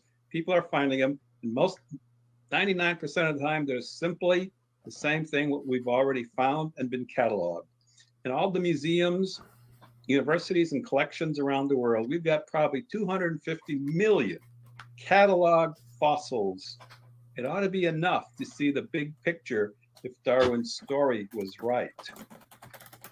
But we don't have it. The fossil record does not show evolution, which is Darwin's speculation on the right of the screen. But what we find, it's all kinds of creatures appearing. Some continue to appear until today, and some do go extinct, or they appear and disappear. But there's a lot of what are these reasons charts? for that. Morphology? What? Wait, what? I don't know that this makes any sense. As I'm time not sure progresses, morphology, what? Maybe he's saying like there are more body plans out there, like morphologic. I'm not sure. That's a weird thing to put on the x-axis. Yeah, like, and then it implies that there's like a morphological origin or a base point that you're diverting. Right. From. This is weird. You're making a Maybe bunch of like it's weird like assumptions taxa, here. like species. I don't know. That's a good point. In the fossil record. But so far, the fossil evidence fits the left screen because that's what it is. No. And evolution does not appear to be there. Here's another story on the evolution of mammals. Look at all the mammals. This one makes a little more sense. Yeah. This one makes a lot more sense, actually. Like, look at all the diversity there. Yeah. It's and like you see as you go up the list that they get more related. Right. And more different from one another compared to their as ancestors. You go down the list, well, I guess as you go down the list, I'm saying it backwards. So you go up the list, you see how they diverge, where they diverge, and how the divergence points makes their the phenotypical externalities different. Where you diverge matters. Right. Exactly. Because it's a branching tree. The top. The dark blue, the solid blue lines are actual examples of fossils. Yeah. Including horse fossils. Oh, look, a lot of them are extinct. Things that are found here and there, and they did go extinct. But notice it's the connecting lines, the dotted lines. That's how they want to present the story of evolution of mammals. There we go again. Some small mouse-like creature that lived at the time of dinosaurs. But let's take away the evidence. It's just not there. Let's take away the evidence. What? That's an interesting way to phrase it. Okay. We take away the dotted lines, and what do we see? We see basal creatures. Look a lot different from modern forms. Yeah, they look a lot different, right? And we can track those differences, and we can see how the modern fossils compare to the old fossils, right? And what the similarities and what the differences are, and then we draw the dotted lines. Look at these modern forms. Hey, they have these characters in common. Exactly. I wonder when those first appeared. Hey, in this particular time period, I should expect to find a creature representative of that particular form. It may not have been the exact ancestor, but if evolutionary theory is correct, I should find this form. And hey, we find those forms. Nothing controversial about that. Nope. Predictive power. The predictive power of models. Inferring what you already want to believe on a record that does not conform to it. Do you see the problem? And then a botanist at the University of Nebraska recently wrote, the mystery of the origin of flowering plants was and still is complicated by the lack of any obvious candidates for the next of kin for the group. It's a big point. Did you ever wonder about plant evolution? Where did rose bushes and pine trees? Yeah, that's why there's grass fields, paleobotanists, fields of corn and wheat. Where did that evolve from? That's all part of Darwin's single tree, isn't it? Plant evolution is rarely talked about because they don't even have a good story. No, it's because most people don't find plants interesting for some reason. And made up story, really. I want to see some science. I want to see some evidence. Now, this point of plant evolution is interesting. Remember that. You can use it to ask evolutionists, I might asking you questions about what about this, what about this? Okay, now you can ask a few questions. In fact, when I was in Europe several years ago, somebody published an article that had a lot of my quotes and information, and it was a basically Christian magazine published in German out of Switzerland. And after that got published, a scientist from the University of Zurich wrote to the publisher and said, how can anybody believe in creation? In this age of science, we are beyond this. And he was kind. It was a nice letter, nicely worded, but he basically was attacking everything that I had said in the article and the whole idea of creation. In other words, so many professors like to do that. Yeah, creation's gone. Can't trust the Bible. We got evolution. We got Darwin's book. Well, I did a little research, contacted him. They gave me his email. And then we exchanged a whole series of email. They were pretty nice. We were civil. And I had some discussions. He asked me some questions. I answered them. And I said, now, wait a minute. I got to ask you some questions. One of the questions I asked him was, what about the evolution of all the oak trees? Germany was famous for the great forests of oak trees, and they do make beautiful oak furniture. Noble, what's up, my dude? He contacted I found Darwin. Out this professor was actually an expert on plants and particularly trees. He even was involved in some UN studies on forests around the world, and he was brought in by the UN as a consultant because he's an expert on trees and they wanted to help the forests, which I think is fine. It's one thing we should use our knowledge for. But I did ask him, okay, you're an expert on trees. What did oak trees evolve from? Think about their massive trunk of a beautiful hardwood. The tree bark is unique to oak trees. There's red oaks, there's white oaks, and there's other oaks, but they're all oak trees. They all have acorns and the unique shape of an oak leaf. Where did they evolve from? Well, he wrote back and said, oh, there's a lot of evidence of the evolution of oak trees. And he sent me 2 links to 2 different scientific papers. Well, I actually looked at them, read them, and I wrote back to him, now, wait a minute. All these papers they assume evolution is true, but the evidence they're presenting is only that we are finding evidence of oak trees deeper and deeper in the fossil record. So they have evidence and they have nice pictures. Yeah, you can see the progression, the evolution of oak trees. Right. Because they're not the same kind of oak trees. Modern oak trees, which are they're still oaks, but they're not the same species. They cannot interbreed. Monophyly. Wow, what a fucking concept.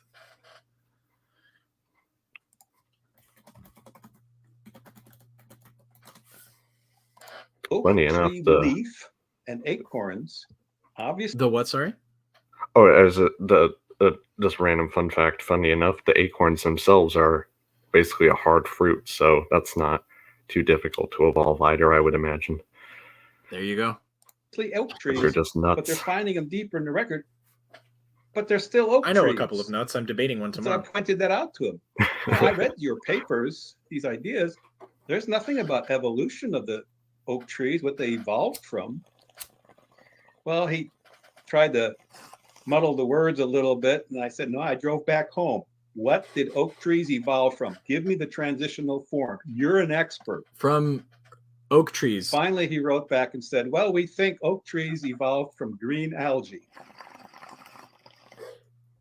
Well, not really? Directly we have from green algae today. Yeah, not directly. Sure, Like, that's probably like a faraway ancestor, right? Right. It's like plants as a whole derive from some kind of green alga, but like that's pretty far removed from modern. Helmet, just show us the letter. How about instead of trying to dissect what the professor told Helmet, right? Why don't you just show us the fucking letter? Show us what did he actually say? Yeah, what did he actually say? And we have living oak trees.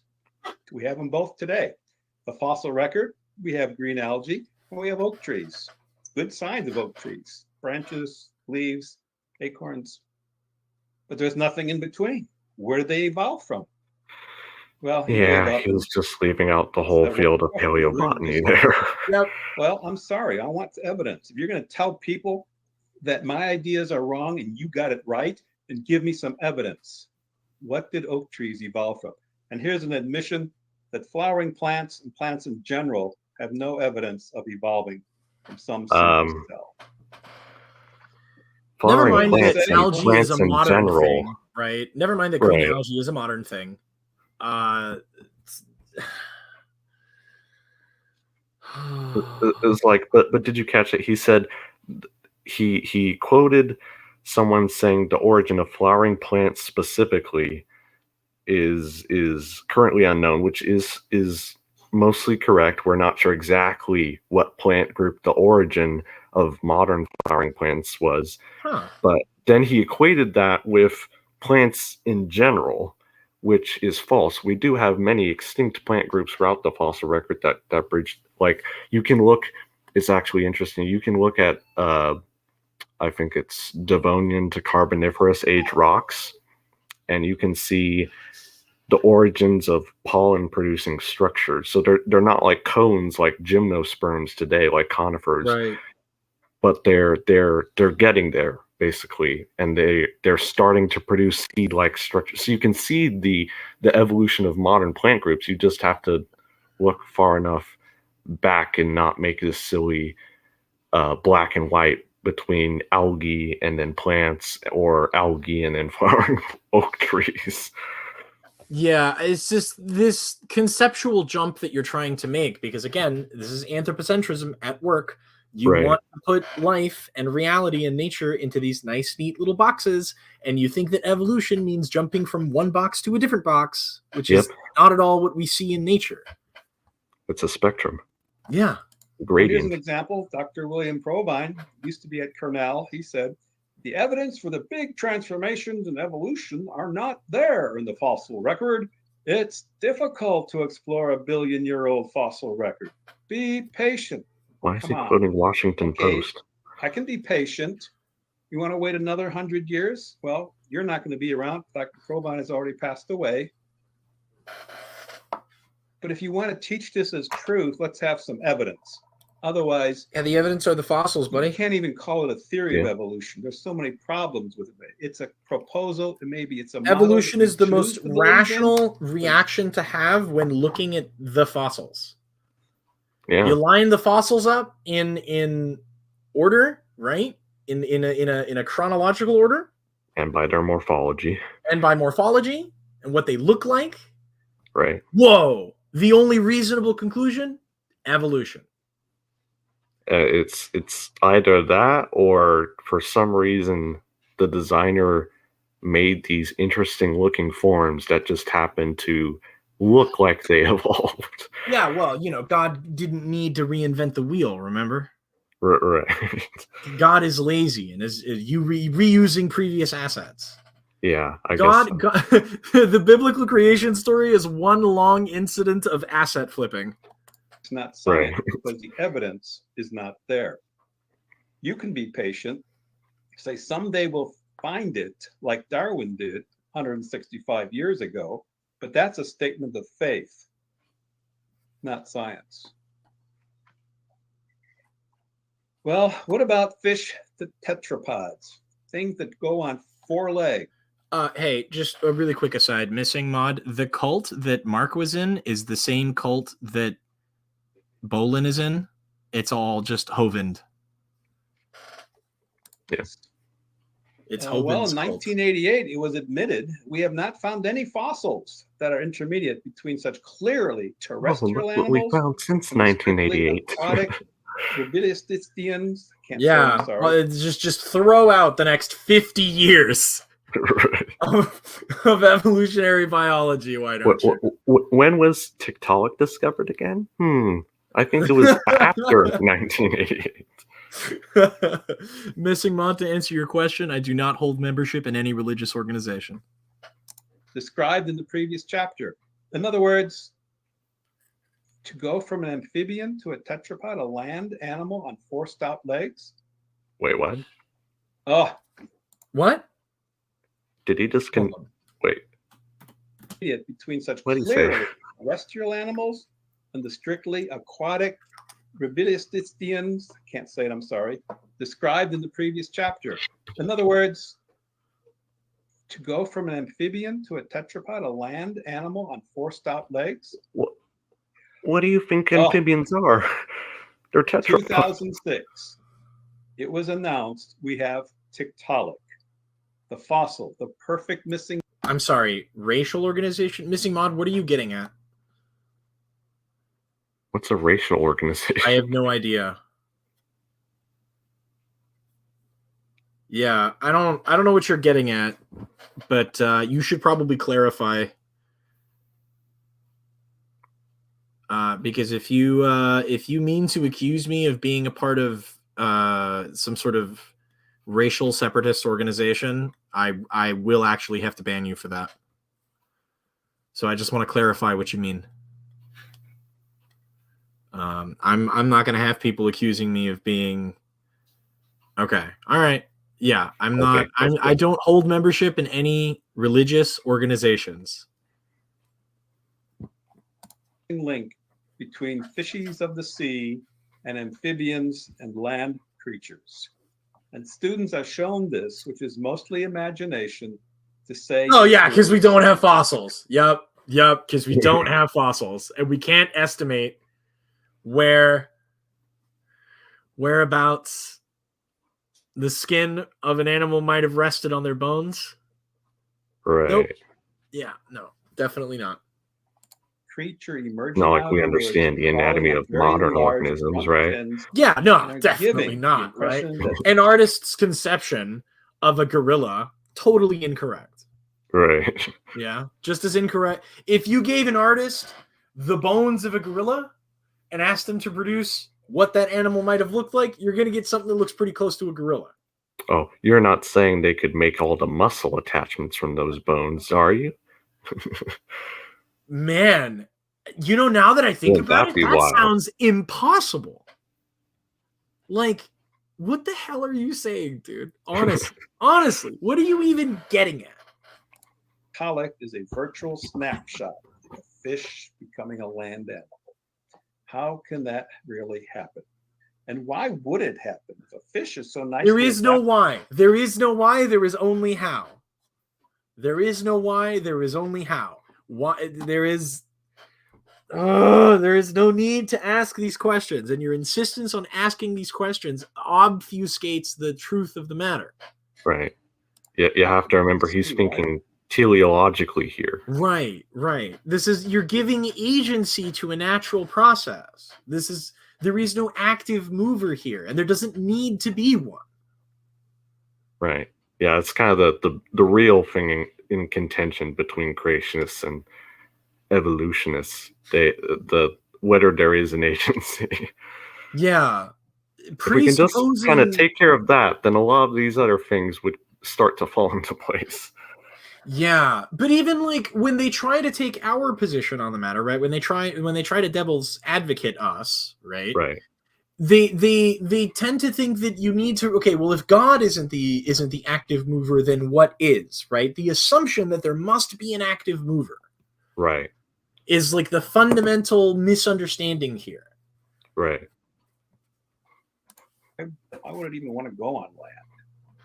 Well, there are some I will check it out, animals that Noble. do have some features, but nobody calls them transitional forms. But today we have what's called lobe-finned fishes. And they think these lobes, which are the front fins, do have some bones. They think that's evolving into legs. And because of these, some scientists were teaching Why do that you the first suppose we amphibians were think that? descendants of lobe-finned fishes. Could it be the bones in those fins are homologous to the bones in our limbs? Yeah, it's almost like we have a lot of those bones in our hands. Right. Ooh, wow. Amazing. That's such a leap of logic. I feel dishonest just saying it. It's ridiculous. Like, how do you... They're not you could almost say we're still lobe-finned fish. Yeah. And so as they look at the evolution from fish to amphibians, these are some of the different animals that have been suggested. Look at there, the missing link. You can see the missing links. Arbitrarily calling these things fish and these things amphibians. Right. Time, these have all been reclassified as either truly amphibians, nothing in between, or truly fish, including. Okay, sorry, this is just a minor nitpick, but calling them amphibians is actually incorrect. It's better to call them tetrapods or just like stem tetrapod, because amphibians we have today are actually a specific, like a very derived category. Like they like modern reptiles didn't evolve from modern amphibians, obviously. Like they branched off from a thing that was amphibious but wasn't a modern amphibian. So right. Calling these ancient creatures amphibians is kind of a bit misleading. They weren't like frogs or something. Again, you're looking at the modern state of things and trying to derive conclusions from the modern state of things instead of looking at the state of things at the time. Right. Right. That was supposedly a fish that went extinct over 360 million years ago, and it was on its way to becoming an amphibian. Only problem is we then found it. I guess extinct for 70 million years. No, we didn't evolve from coelacanths. But anyway, there is a lobe-finned fish. Living ones are found. It just shows, for one thing, it's a living fossil. Just because something disappears in the fossil record, like a coelacanth, for huge layers of time, does not mean that it was living somewhere on the earth, because they're still alive today, 1938. Not the same coelacanths. Right. Still fins. Oh, yeah. 100% fish. Like coelacanths is a whole category. There's the fossil up above. There's the fish, a coelacanth fish. But they really thought they were onto something. They gave up on coelacanth. Some of those other examples I gave you. Finally, what do you mean they gave up on coelacanths? Evolutionists said the when did we ever say they came from coelacanths? Crawled out of water and onto land 300 to 380 million years ago, like Tiktaalik, a new fossil. Yeah, roughly Devonian period. Dr. Shubin from the University of Chicago was the lead researcher looking for this fossil. And Noble, that's what we're trying to find out. The fossil, the Tiktaalik. There are actually 3 creatures found. This is the best one, and he's holding it there next to his head, you know, like, this is my buddy. And of course, it helped him get some fame and funding. What? Oh my God. This dude had a Kodak moment with a magnificently important paleontological find, archaeological find. Very well preserved. These are important bones. These are significant bones. And he's having a fucking Kodak moment with it. Oh, he must be doing it for the money. He's doing it for the money. He wants attention, the bastard. Oh my God. This is so disingenuous. So supposedly, what did Tiktaalik have? That it could breathe using simple lungs. Dr. Shubin actually said that. The front fins are able to there are fish today that breathe with lungs. So. And pictures used to describe it show, and that there are enough finger-like bones making an arm and a wrist and fingers that are becoming in those front fins, becoming legs. And then, it has a flattened skull with the eyes on top, like some salamanders or other amphibians. So they're saying this is the wow. It's almost like these are a transitional- bunch of features that we would expect to see in between what came before and what came after. Right. Holy shit! It's almost like it's a transitional species. Right. By It's a word we definition. wouldn't use, but that's how you define it, right? So there it is. Tiktaalik. Holy shit. form. But no, Not everybody's heard about it, but among evolutionary circles, Tiktaalik it's becoming was famous. oh wait, and hold it's on, getting hold on. into the school. Tiktaalik was placed in the ground by Satan. He's trying to deceive us with the fake bones. You can't trust the devil. The devil owns this world made by God. Okay. We're obviously having fun here, but it is generally sad that some people actually think that. Just I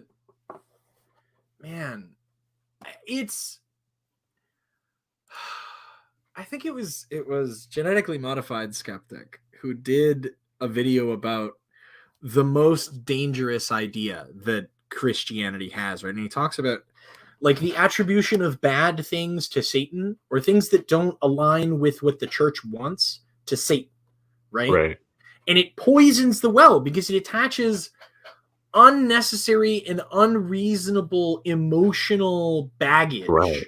Exactly. Right? To the conversation. You are now emotionally primed to not accept or not want to accept the thing that is being attributed to this adversarial figure to not in your religion. try to even understand it to begin with. Because why would you? Because that's the devil. That's the devil trying to stray you away. And it's I think that's the most frustrating thing is the revert to the high control thinking, right? Where they're policing their own thoughts. Yeah. It's like you don't want to think about that because then you'll become a Darwinist.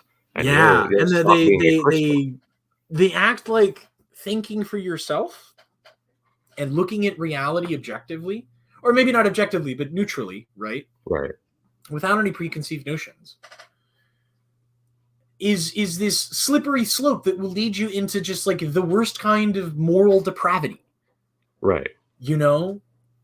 And you have to accept all of these things that the church tells you, otherwise you're going to become a monster. Right. You don't want to be a monster. Again, given all the Christian biologists out there, I don't think that's warranted. No, of course not. But this is the fundamentalist issue. This is the fundamentalist, like what would be the motto, right? This is the playbook. This is the MO of trying to distance people as much from the real world as possible, to keep them as insulated as possible, to teach them how to insulate themselves. Right. Because fundamentally, at the end of the day, this isn't a discussion about science or scientific accuracy. This is what they think is morally just, what confirms what they think. And if it doesn't, then they want to distance themselves from that. Yeah. Shameless plug. I encourage people to watch the conversation that I had. It was a 2v1 between Rob and this other guy. Oh, dude, I forget what his name is. Hold on. But you see it in his attitude, right? Is like, well, you could just walk outside and look at everything that's happening, and taking these current events and applying that insulation to all of it, right? Where you're only looking at things from this one perspective instead of looking at these things from within their context. Right. And it's like even what Noble Pursuit says here, that's a good point. Like, why not take it in the context of what these people knew at the time when they wrote it? Yeah, exactly. Yeah, I think it was stream. Hold on, which stream was it? Stream 5 was the 2v1 with Robert and Scott, and you see it in his mentality, right? As the sort of like the automatic thinking goes into gear, and you're no longer interacting with the person, you're interacting with the conditioning. Right. And it's so frustrating because it makes it so difficult to communicate these ideas to them. Oh yeah. Books Yep. now as well. So I want you to remember this name, Jennifer Clack, because at the time she was considered one of the world's experts on the evolution of fish to amphibians. And so Jennifer Clack, who was not in the actual study group, the finders of the Tiktaalik fossils, but she got all excited about it because this is her field, and she said Tiktaalik had lobed fins like the coelacanth, and it would have breathed like a lungfish, said Jennifer Clack. But that's based on all the claims Dr. Shubin made and his disclosures. But if you go to the University of Chicago official websites and look at some of the technical papers that the public doesn't always see or hear about, there's no way of knowing if Tiktaalik had lungs based on the fossils. I mean, Shubin admits this. Sure, because lungs don't technically fossilize on its way to usually. becoming lungs because, well, we needed it to, otherwise it wouldn't exist on land. Not long. Flop Well, around we like do have some evidence So that it had Shubin lungs, admits though. that Like, this for was only an example, that inference ribs. arguably made out of necessity for his theory to fit the story. And without lungs, Tiktaalik would not be a good candidate as a transitional form to land animals. And there is no evidence for lungs. There is evidence for gills, shown by these rod-like bones, which help pump water over the gills. So a detailed examination of the fossil showed no evidence of lungs. Okay, so this is kind of like a double standard here, because like you have here, you're saying these gill bars that are preserved as bones, those are evidence of gills, but these like little holes on the top of the skull, which are called spiracles, they're angled a certain way. When we see them angled that way in modern fish, typically they have lungs, and no modern fish has ribs, which are also for breathing with lungs. So we're pretty sure it did have lungs. It's not like fish today don't have, or well, that some fish today, like, I don't know, the lungfish don't have lungs. Like, just look at the anatomy. Yeah, like I don't... you said, the lungs would not have fossilized, the organs would not have fossilized, but how do you see this like cavity with the lungs? And the gills don't fossilize, but clearly that's not an issue for him because you can tell from the bone. Right. So you can tell from the bones that it had gills, but you can't tell from the bones that it had lungs. Great. Fantastic double standard. Yeah, well, Phantom Sync here, you can't prove that it had lungs, therefore it didn't have lungs. Yeah, exactly. Again, what are you expecting to find? This is fossilization. Right. You get an imperfect preserved specimen. Imperfectly preserved specimen is what I meant to say. Sorry. I mean, that's the other fallacy with them here is that they think somehow if you don't know everything, or if you don't know things with absolute certainty, you can't know anything at all. Yeah. Gills, like all fish have, including coelacanth. Second, could those fins really lift up that heavy head? It had, you saw the fossil. There's no connection of those bones in the front fins to the backbone. Any engineer will tell you got to have some strength there, structure, for that head to be lifted up on those fins. Otherwise, they're going to be worthless. And there are a little bit of bones, just like a coelacanth has bones in its fins, but no connection. Okay, that's just a lie. Tiktaalik has no. Is it? Yeah, I mean, you have the limb girdles preserved. Like, you can tell they were articulated a certain way because, like they'll often look at like the Lucy fossil, and say, wait, as an industrial engineer, he would be able to know this. Right. You look at the way a thing is shaped, and you can infer the way it moves. The way it fit together. Like, this isn't hard. Oh, come on, dude. God. You're just lying. You're just lying. He is, yeah. Genuine operational hips, shoulders, elbows, wrists, or fingers. It was all a forced fit based on what they wanted to believe. Fit. Tiktaalik is clearly... So again, the argument from conspiracy, right? Claiming that the scientists are fudging the numbers. They're purposely presenting things that they know aren't true. For what exactly? For what purpose? What reason? Yeah, to definitely not money. I can think of a bunch of other positions that would pay better. Yeah, scientists notoriously don't ever have enough funding. Right. Like, another example of a large bottom-dwelling fish. Here's the fossil. Look at it. Look at the size of the fin in the actual fossil. Very much. Sorry, that's funny. Noble with the bangers. Smaller than almost all Tiktaalik cartoons, animations, and museum models. Compare it. And they've actually used some other animal. Wow. Look at this incomplete fossil, guys. Look at how incomplete it is. You see, it's so incomplete, and that's how we know they're lying, because we don't have the whole fossil. Right. Well, you see, we've only found one of them anyway. It's not like we found multiple individuals of this species. Yeah.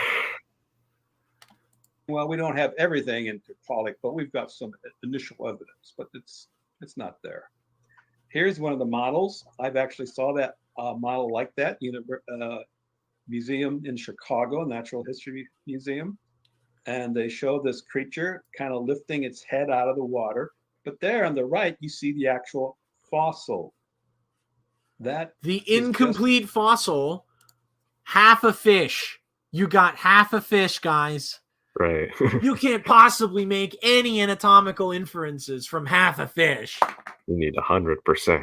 You need the whole fucking thing. Perfectly preserved. Matter of fact, if it's not breathing, it's not evidence, okay?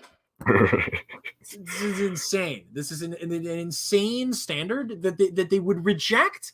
If we applied this standard to everything in the Bible, they would object to it immediately. I mean, like, even forensics. Yeah, like, what the fuck are you on about, dude? Imagination. And again, there's absolutely no sign that the few little bones in the fin... Satan made just enough so that we would believe him. Which actually can help a fish swim, like coelacanth, has no connection to the backbone. Therefore, I don't know. Maybe check the huge muscle scars on the fin bones there once you reconstruct it. The actual fossil front fins if you actually read the paper. Yeah, right. Of joints. And the rear fins are almost non-existent. But they just want them to show like they're becoming large and muscular. Well, that's false too. We've actually found the pelvic girdle since the original finds too, in like 2010. Never happened. So we found more fossils. So remember this. Tiktaalik, could it breathe using simple lungs? No, didn't have simple lungs. It had gills. The front fins, were they able to... As if having gills means you can't have lungs too. Yeah, just a lie. He's just its head to get out of the water? No, nothing there to do that.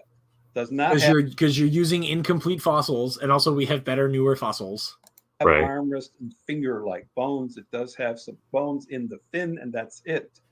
Oh, we have some bones in the fin. Compare it to a modern arm and wrist and fingers and hand. Right. Don't you think that looks a little compare similar? It to a salmon. Yeah, do salmon have bones in their fins? Nope, we got to look at everything in a vacuum. It's not a hand. It's not exactly a human hand, so it could not have possibly happened. I mean, like, think about it. Of course, they're going to be the same bones as our modern limbs. They're just shaped different. Their proportions are different. You're not evolving new bones in the limbs. Oh, with the eyes on top? Well, that's true. That is true. Oh, that's true. So do other fish today, like flounder. And have you ever heard of a dusky flathead fish. This is a fish that was caught off the coast of Australia. Flathead fish are dorsally compressed. Their body is wide but flattened and very low in height. And both eyes are on top of the flat head. Don't. Here's the fossil in the upper right. Yeah. Here's an actual picture of living flathead fish. Let's see. Do flathead fish have a neck? Coast. They bury themselves almost in the sand. Do they have bones in their fins either? Touch their prey because they can still see good with the eyes on top. No, I don't see any. These look like flat. Does that look like Tiktaalik bones? I'm going to show you a little video clip. Look how these things behave. They look nothing alike. They look nothing alike. This was filmed by Ian Banks. I got this. That looks nothing like Tiktaalik. Tiktaalik. The internet. It's available, but take a look at how these things hide. And then if they get disturbed, they just take off. And what's interesting, when you really read about the fossil Tiktaalik, I said there were 3 creatures found. One was significant that they like to show. Well, look at the behavior of these fish. They like to sit in clumps, in families perhaps, in the sand, waiting for prey to come by, and then they, swoop up. Why are we still talking about this completely different modern species of fish in the sand that has nothing to do with Tiktaalik? If I'm going to speculate, it's not like more sense having a flat head looking like that has anything to do with being an ambush aquatic predator. Very well buried, and at the early stages of the flood, like those Cambrian rocks, later there was another tsunami of various stages during the flood, and they came in and swooped and buried 3 of them together. Maybe the others escaped, but 3 of them got buried together, and that's exactly what the fossil looks like. It looks what? Tiktaalik is 3 flathead fish fossilized at the flood. Oh, I just noticed he's only talking about Tiktaalik here. He didn't talk about any of the other fossils we have. I'm at a loss for words. Tiktaalik is the rat king, but with flathead fish. It's just a bunch of them stacked on top of each other. Because that makes total sense. A dusky flathead. It's actually Tiktaalik is what we would call a living fossil, because I think it is a flathead type fish related to these fish, which are nice game fish. Oh, of course you do. Of Australia today. Well, remember 2006 is when Tiktaalik came out. Nature magazine, it's a premier science magazine. They put it on their cover when fins became limbs. Just 4 years later, they had to change the story because in 2010, they talk about 4 feet in the past. Tetrapod trackways from the early Middle Devonian period in Poland. These are the Polish footprints of tetrapods walking on open ground, and these are dated 397 million years ago in what's now Poland. Wait a minute, Tiktaalik was supposed to be 380 million years old at the most, and it was just developing legs. But now we have Polish footprints, their own dating methods say this is 397, almost 400 million years ago. And it's clear from these fossils, something was walking 18 million years before Tiktaalik, and it was walking on stout legs. Look at those numbers. This is the end. If anybody knows anything about the fossil record, you ought to know about the Polish trackways, and that is the end of Tiktaalik. I have never heard of this. What the fuck is he on about? Yeah, so in 2010, they did actually find what seemed to be tetrapod footprints. Some of them have digit impressions, but some of them don't, so it's still slightly controversial as far as I know. But like he's basically saying we have earlier tetrapod footprints with no body fossils yet. But there were tetrapods before when Tiktaalik seem to have lived. Therefore, Tiktaalik couldn't, by definition, have been the direct ancestor of tetrapods. Therefore, it wasn't transitional. That's pretty much the argument they're going with now. Phantom brings up a good point. How long had Tiktaalik been around?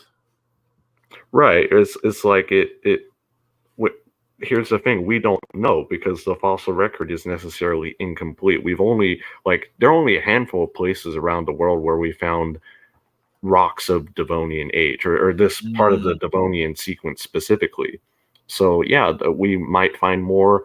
What the group that Tiktaalik belongs to are called sorry, I'm going to butcher this. The Elpistostigids, I think is what it's called. That sounds is what Tiktaalik and modern tetrapods derive from. Sorry, what was that? Yeah, it's interesting. But yeah, it could be that Tiktaalik was just what's called a ghost lineage. So just like some, it was well adapted, obviously, to this particular swampy freshwater environment. There's no reason for it has to go extinct while tetrapods are also evolving along a different direction, so to speak. So it's kind of like the logic he's applying here. What if we evolved from monkeys? Why are there still monkeys? Well, because things can coexist in different habitats. It's not like one thing has to go extinct. And again, as we keep repeating, transitional doesn't mean it has to be directly ancestral to this other thing. So it's a weak argument, I would say.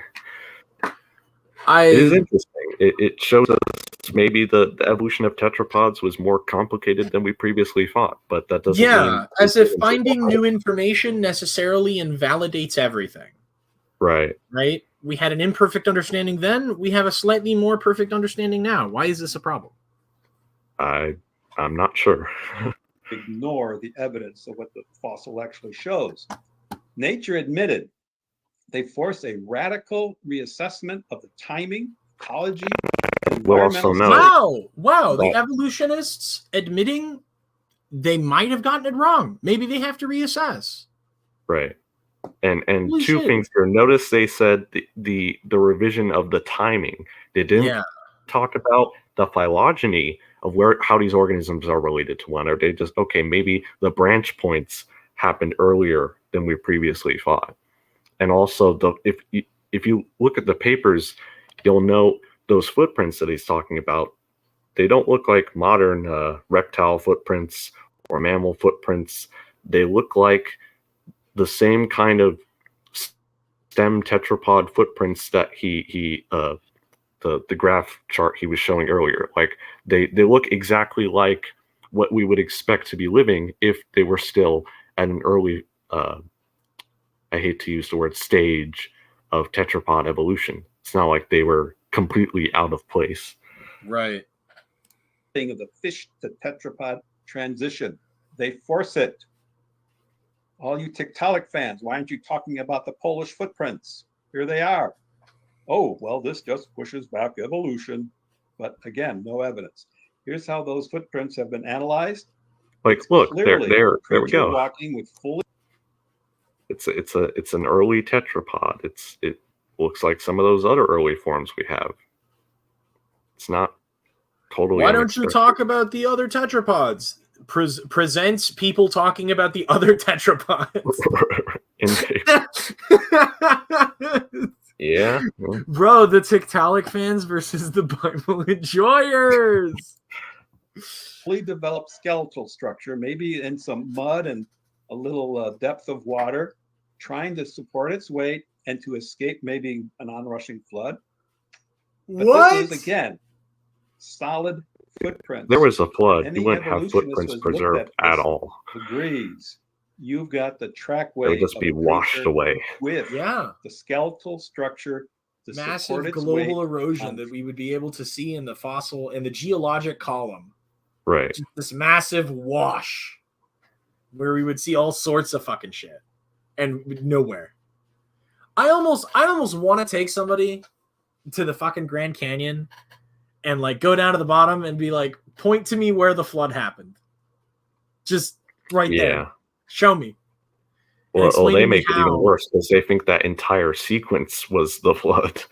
It's fucking insane. It doesn't make any sense. 4 legs. And it matches the way these creatures walk today. So this is all becoming something There's different. nothing like they this still try alive to today. give it more fish-like look to it, but that is not true. Tiktaalik is gone, and anything like it. This is truly a walking fish. Remember I said Jennifer Clack? Wait, didn't he just say Tiktaalik was a flatfish, though? She looked at these Polish tracks and told the UK Guardian. But now he's saying it has no descendants. The whole story out of the water, so to speak. Whatever made the tracks in Poland does not look transitional because they were walking with stout legs. They admit that. So even if you still want to believe in evolution, you cannot use Tiktaalik. So I'm sorry, this is first so much of this is the opinion of one paleontologist at Cambridge who looked over the paper and admitted that, yeah, this kind of blows our perspective out of the water a little bit. We have to reassess how this evidence fits. Right. We have to now fit this into the timeline. Maybe we got the timeline wrong and we have to fix it. Holy shit. It's almost like academic honesty, intellectual honesty. We found new information. Our previous assumptions were incorrect.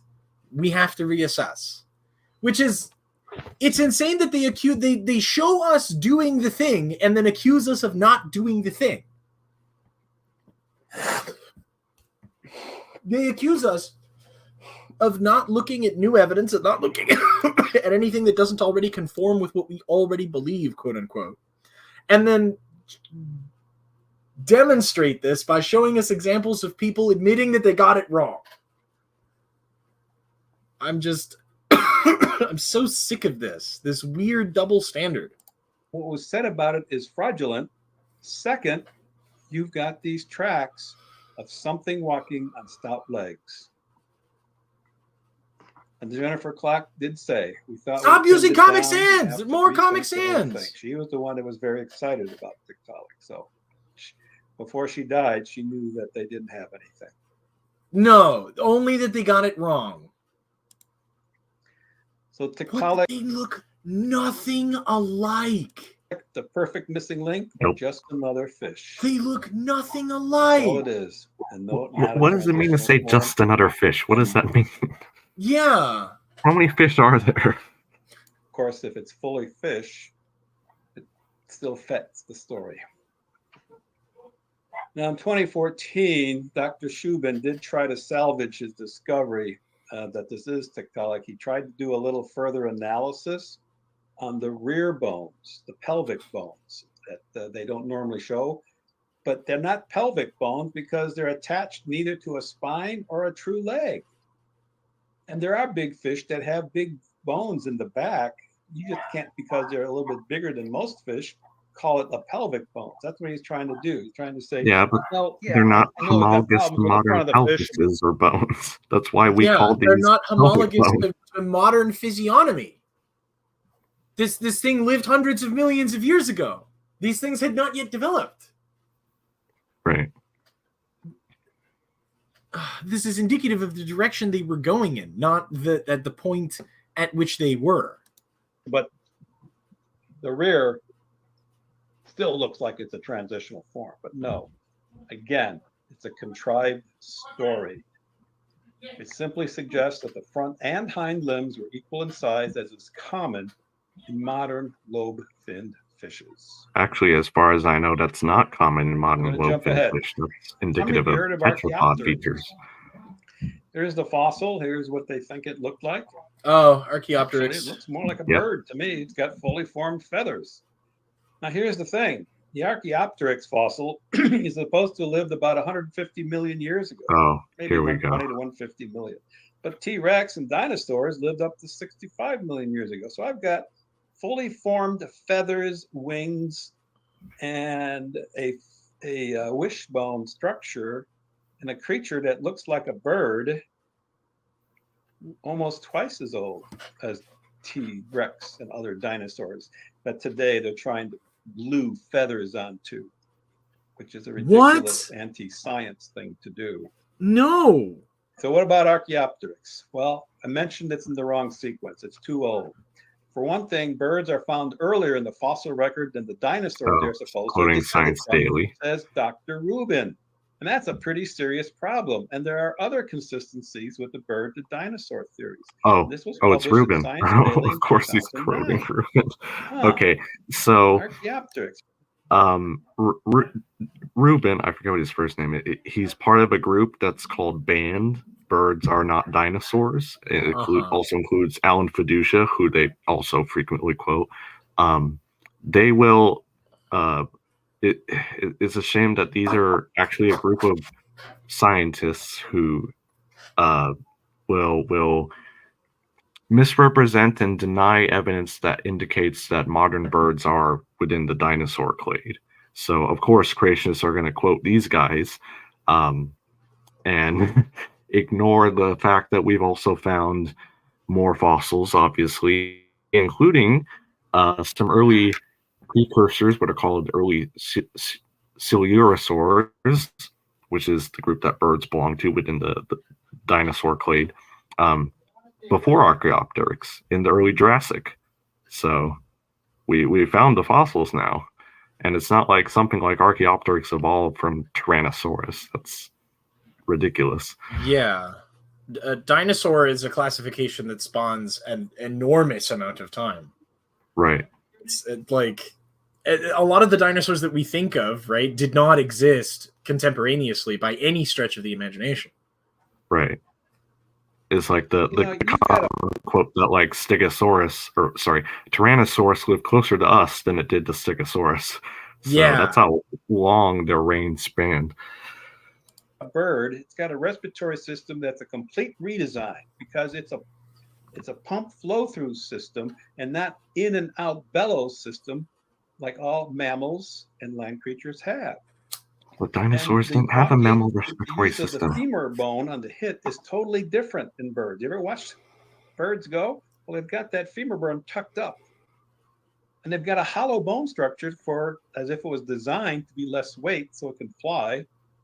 We've got the finger developed. Theropod dinosaurs also had. The claws of a bird are different than the claws of a dinosaur. And the complexities of the feathers themselves. Wow, they are complex. They are not like scales on some reptile or amphibian or some perhaps dinosaur type. It's totally, completely different structure, and they grow completely different than hide does. Different. And right. Again, Archaeopteryx is too old, but I've seen places like National Geographic where they. But you know what's actually interesting is when you look at the embryonic development. You actually see that the genes responsible for, or the genetic pathways responsible for growing feathers in modern birds are, wouldn't you know it, the same genetic pathways just tweaked a little bit for growing reptilian scales, which some birds still have. So, not that big of a change. It's almost like they're related. They're different, very different, but they're related. They come from the same place. Came from a dinosaur. Right, exactly. That's all it proves. Alan Fiducia is not only a paleontologist, he's an expert on bird anatomy. And he said some time ago, Archaeopteryx probably cannot tell us much about the early origins of feathers and flight and true proto-birds because Archaeopteryx was, in a modern sense, a bird. Looking at the past with a modernist lens instead of in context. Wonderful. Paleontologists have tried to turn Archaeopteryx into an earthbound feathered dinosaur, but it's not. It's a perching bird. And no amount of paleobabble is going to change that. You've got to change the sequence. You've got to come up with a whole story of where feathers come. Because yes, we do have feathered creatures in the dinosaur record, but they're fully feathered. They're birds. And dinosaurs, real dinosaurs, according to the classification, lots of stages of their evolution. Feathers. They have skin. They have pieces of collagen, which some people interpret as birds or as feathers, excuse me. Because they're not collagen. Well, let's tackle one more issue. Remember, Tiktaalik or whoever, whatever animal you want to pick, they need a transition of when animals evolved in the sea and then decided to walk on land. Again, they don't have a good story there. Tiktaalik is not a good candidate because of the actual fossil bones and because of the Polish footprints. But, they've got to have a lot of stories. And one of the stories is some animal on land, fully adapted, now living on the land, decides it likes the taste of fish and goes back into the water. What? No. Millions of years turns into a blue whale. No! Holy cow. Talk about. No! Oh, there's so much wrong with that. Oh, no. Every word of what you just said was wrong. Yeah. What the hell? No. Again, putting conscious decisions 4 months in evolution. Agency. Giving a natural process agency. The animal decided it liked fish is an insane statement. Not at all how any of this works. About a fish story. Decisions made by individual creatures do not constitute evolutionary selection pressures. That's. I wanted to see some real evidence here. And again, they try to manufacture it with pieces of bones. One thing that came up in the late 1990s was a fossil called Pakicetus. It's supposed to have been maybe a bear-like or a wolf-like creature that really wanted to eat fish. No, it didn't really want to do anything. And by pure imagination, it evolves into a porpoise or a seal. What? Or something that wants to eat fish. And those legs, which used to have to evolve from fins to legs, the legs are now going back to fins. They have to have a story because. Okay, that is so silly. This is stellar. I am amazed. I am amazed. Yeah, dude, look at a whale flipper and tell me that you don't see a hand in there. That looks like a hand. That looks like a tetrapod extremity. They have the same bones. Oh my god. In the same arrangement. Same bones. In the same arrangement. Which actually brings up a good point, which is like, why, if all these creatures were supposedly designed, why do whales have bones in their flippers, but sharks and some other fish don't for some reason? Why not give them all the same design that works well in an aquatic environment? Yeah, why the need to have different strategies? Right? Why not just create one kind of sea creature? Oh, you see, that was just the creators' creative diversity, as they'll call it. Yeah, the creative diversity, right. Yeah, why have everything bilateral? Right. Why is bilaterality so common? Why not have everything be something else? I don't get it. Right. Why are some things radial symmetrical and some things are bilaterally symmetrical? Yeah, exactly. Why so much diversity? Explains none of this. We have mammals that live in the sea. Mammals like sea lions, porpoises, all kinds of whales. They're mammals. And they're designed to live in the sea.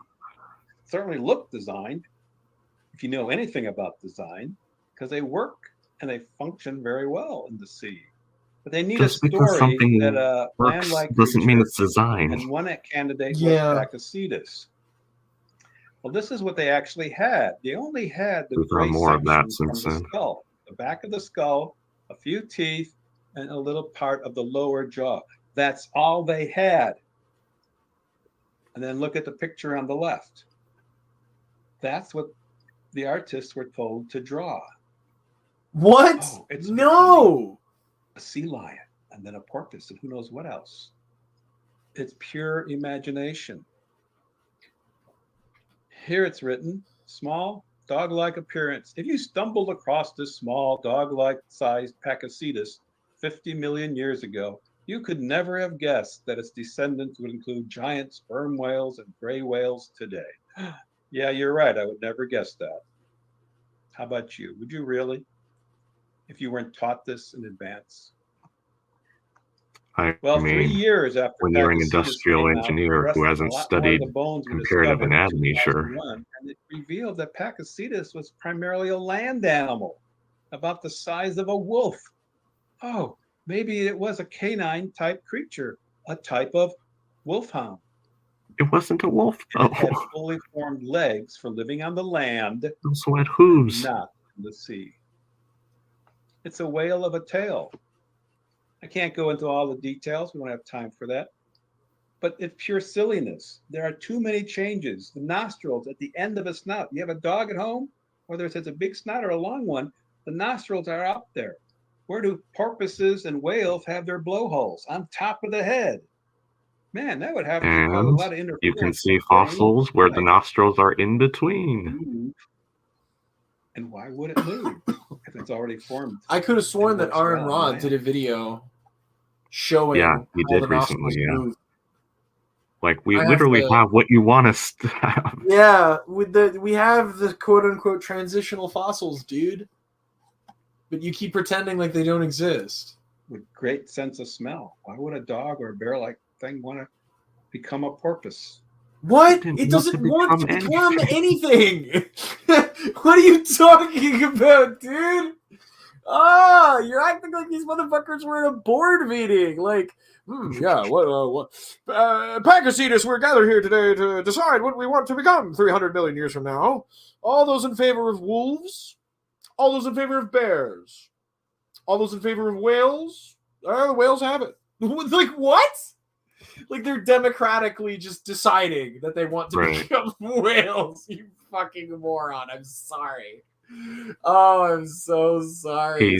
He's also wrong about the whole terrestriality thing because, surprise, surprise, again, since he quoted that statement, we've actually found their limb bones, because if you look at, like, the limb bones of a hippopotamus, which, funny enough, are actually the closest living relatives of whales, their limb bones are actually pretty dense because they need to wade through the water, obviously, so it helps with buoyancy. Guess what we found with Pakicetus and some of its relatives? Their limb bones were also pretty dense. They also had the same ear structure of modern whales, just maybe a little less derived for hearing underwater, but still the same structure. So they were, like, at least take it easy, Noble. Semi-aquatic. Yeah. Say Noble. My God. It's like they probably lived in like a river type environment, and just because you can tell, like, from the shape of their teeth, they probably ate fish and stuff like that. So they were eating aquatic prey. You know, what dolphins eat? Fish. Right. And, like, is it such a stretch to go from there to a more semi-aquatic lifestyle and so on and so forth? Part of this species becomes more aquatic over time, until you get to dolphins, which are aquatic mammals. Like, he's purposely not going over all the stages here because we have the stages. Makes no sense. Time. I mean, they're talking only about tens of millions of years here. And evolution doesn't work that fast if you really understand it. Natural selection does appear to cause changes, like we talked about the cats fast, but you never get anything but cats. Wolfhounds is the same story. It's not a wolfhound that ladies can carry in their purse. It doesn't look anything like a wolfhound. It's vaguely dog-like. But none of them. Because surprisingly, a lot of early mammals look like carnivorous dogs. This is from National Geographic, which is not a peer-reviewed journal. It's basically run by people today who hate creationists. Okay, more conspiracy. And they keep distorting the evidence that how these creatures slowly like turn you are. into a amphibian, and it's imagination. I saw a Turned quote into amphibians in a video clip of a professor of evolution, and this professor said, the problem with creation is you don't have enough imagination. Oh, well, I have imagination, but I know where imagination stops and the facts begin. Remember that, folks. This is folklore. Yeah, and it Phantom, won't go away. You're kind of on the ball. It looks like vaguely rodent-like. Yeah, like a big rodent tapir. with hooves. Yeah, it doesn't even look that like dog-like, but you're calling it a wolfhound. It's just this weird like. Why are you trying to fit it into this box? Right, because it's neither. Walk on land, and then the land creature to jump back in the water. We talked about this. I don't know. Maybe there's a lot of food to explain the water. Majority of the fossil record, 95% of all fossils are plant animals and plants that come from the sea. They're all over the place. 95% all fossils come from the sea, kind of like a flood event, maybe. And they're buried throughout the fossil record. And then the rest of some of the other stuff is like plants and algae, and only a small portion of the fossil records includes insects and no evidence of evolution.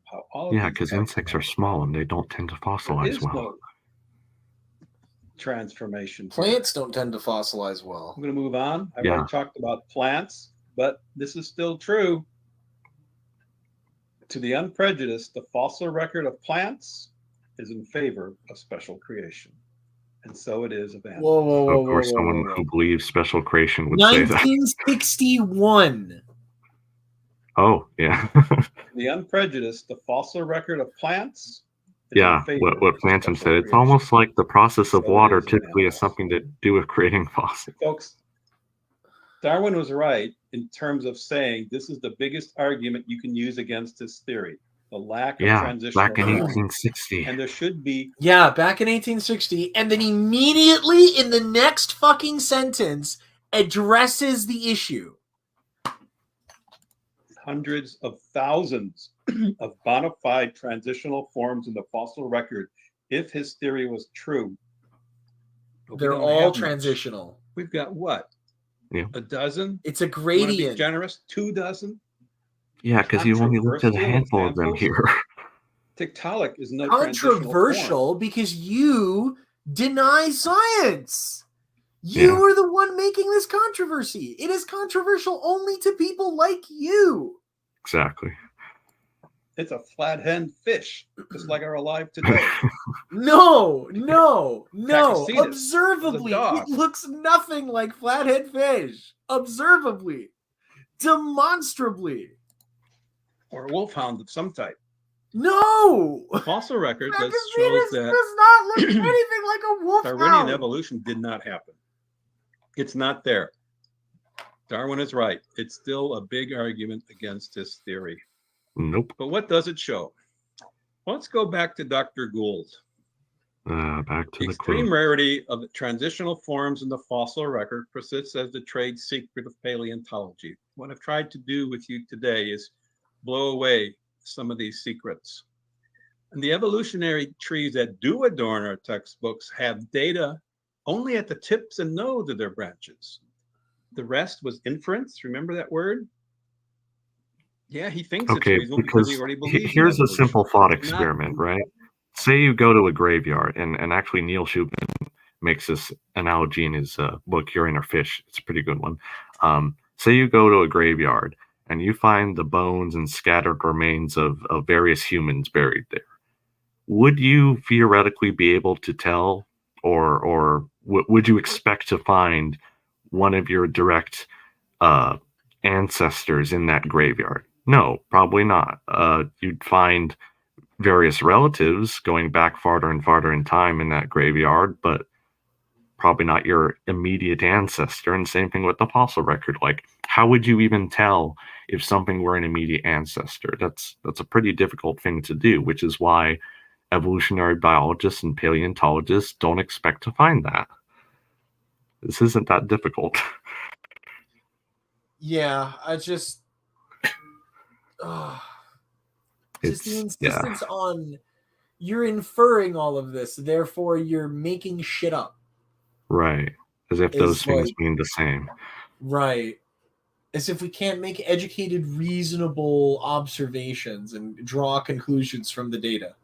Right. Telling for somebody who's a skeptic. I'm very skeptical that you can go from a fish to an amphibian to a T-Rex. No, nobody says that. Nobody says that. Oh my God. I don't think that's reasonable. But it they think it's reasonable if you've already believed in evolution. But the key point is the rest is inference. Where do we have the data? Where do we have the facts of science? Only at the tips and nodes of Darwin's evolutionary tree. So here's a stylized version. All of these are modern organisms. All of these are modern organisms. Yep. These are all modern organisms. They would exist at the same level on the fucking tree because they all exist presently. Right. Happens to be dividing there at the bottom. And that simple cell turns into everything, not just plants and fish and birds, but all the other types of living things. That's a fantastic story. I'd like to have fantastic proof. Oh my gosh. I just realized this. No, we've got data only at the tips and nodes. Okay, he put evolutionary tree. the cat kind closer to the eagle kind than to mammals like us, like humans. Isn't that interesting? Yeah, that's kind of weird. Wonder why he'd do that. I wonder why he would do that. The rest is inference, and that's still true today. It's inference. Inference is what? Well, you could call it an educated guess and be kind. Because that's what it's not data. I'm guessing. I'm filling in the blanks. It's a story based on what I already believe. So let's stick to the facts. Let's pull out the inference. And what do we have left? Let's straighten out what we have left. What the facts of the data from the fossil records show. Yeah, let's take out some of the data and twist the rest to fit what we think. Evidence shows. Exactly. Let's manipulate the data that we have to fit what we already believe. This accommodates. It's just projection. It's just projection. They do the very thing that they accuse us of doing. It fits right. what we see. Well, it even says accommodate in the file there. All the major groups, and it fits genetics. Got to remember these different branches of science. You literally just flattened the data. I had no idea about that. But the more we've learned about DNA and all the information that has to be collected in DNA. Phantom, clearly, you can't get 32 from 8. Okay? And you want to know how I know that you can't get 32 from 8? Is because you can't show me what's between 8 and 32. Yeah. Show me. Come on. Phantom, I'm dead serious right now. I want you to show me. Okay? What's between 8 and 32? I bet you can't. I bet you can't do it. I bet you can't do it right now, Phantom. Do it right now. Do it right now, Phantom. I'm dead serious. I mean, I think based on the pattern there, it's probably 16, but but now you're proving my point. But now you're proving my point. Because how do you get from 8 to 16? Oh, I didn't think about that. Yeah, no, you didn't think about that, did you? Exactly. Now you got to solve another problem. How do you get to from 8 to 16? What's between those two? You can't get there. You can't get there. Reducto ad absurdum. Yep. Reducto ad absurdum. It has to happen. I need that information to change a fin into a leg and into a wing. That is a ton of information all by itself. No, not really. And modern They're all using the same genetic pathways. In fact, we know today that mutations cannot do what evolutionists want them to do. Of course, you have to see my talk. Mutations do not do what creationists want them to do. The mutations do not behave the way that you think they do. They X-Men think is it's not like a fucking documentary. Chernobyl, bro. Yeah, exactly. Right. X-Men is not a documentary. And the Bible. But I'm telling you this, the fossil record fits the creation orchard and not Darwin's tree of life. Oh, I'm sure you think it's that. not just Genesis that contradicts Darwin's story. It's 1 Corinthians 15 in the New Testament, where it's written, for not all flesh is alike, but there is one kind for men, another for animals, another for birds, and another for fish. As if somehow birds and fish and people aren't animals. Because of DNA. DNA doesn't allow that. DNA is why animals reproduce after their own kind. And the same thing for plants. Folks, Colossians 2:8 says, see to it that no one takes you captive. Remember the programming. Remember the programming. Don't think. Just remember. Read. Just read. Don't think. Just read. Assimilate this information. Make it stone in your mind. Widely recognized scientists. Hold on. Man, Phantom, you have some good comments here today. Honestly, man, the chat is on a roll. Empty deception according to the tradition of men, according it's to Dr. the elementary Colossians, principles PhD. of the world, rather than according to Christ. Yes, there are certain things that are true in science that they mention, but then they extrapolate that into a crazy story of a simple cell turning into T-Rexes and oak trees. I don't understand it, therefore it's wrong. Fish, yep. And all kinds of other all creatures. What it boils down to. Those elementary principles are deceiving you. Hold on. See to it that no one takes you captive through philosophy and empty deception. Oh yeah, don't trust anybody but the church. Don't trust anybody but religious tradition. Don't trust anybody but Jesus. Jesus. You have to remember Jesus. Don't trust people. People are bad. Trust Jesus. Jesus, good. This is so dumb, dude. Because of the way they're twisted. They're based on a philosophy and empty deception. Christ is our creator and our savior.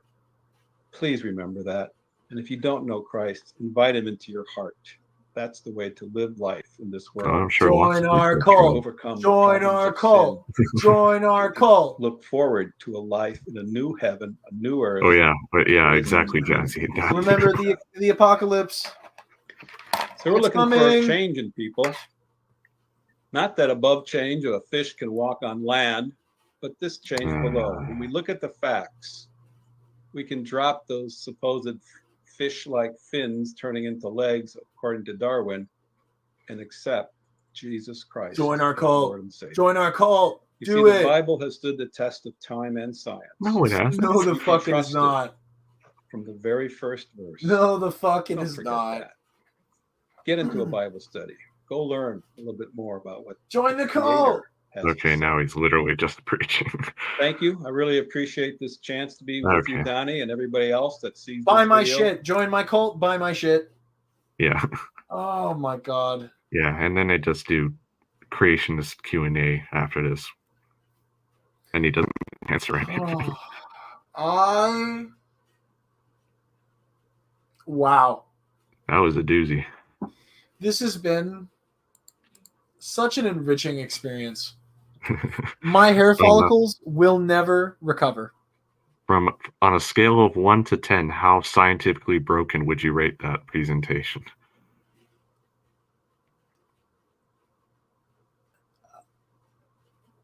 Yes. It's just there is nothing. This man has never said a scientific thing in his fucking life. I'm sorry. This dude has never said an intelligent thing in his life. There is no way. There is no way. I'm sorry. I'm so sorry. How 11.5. how do you arrive at this conclusion? from looking at the fossils? I honestly don't know.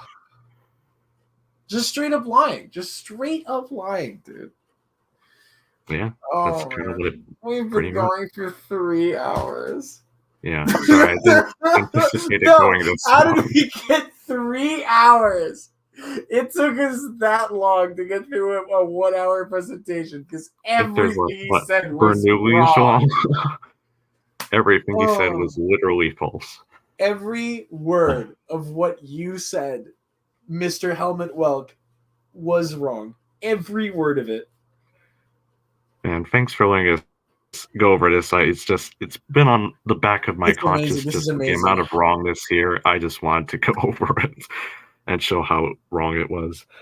I'm going to check out the Standing for Truth guy. I'm going to put this guy in my back pocket. Yeah, he has a few interesting videos, let's just say.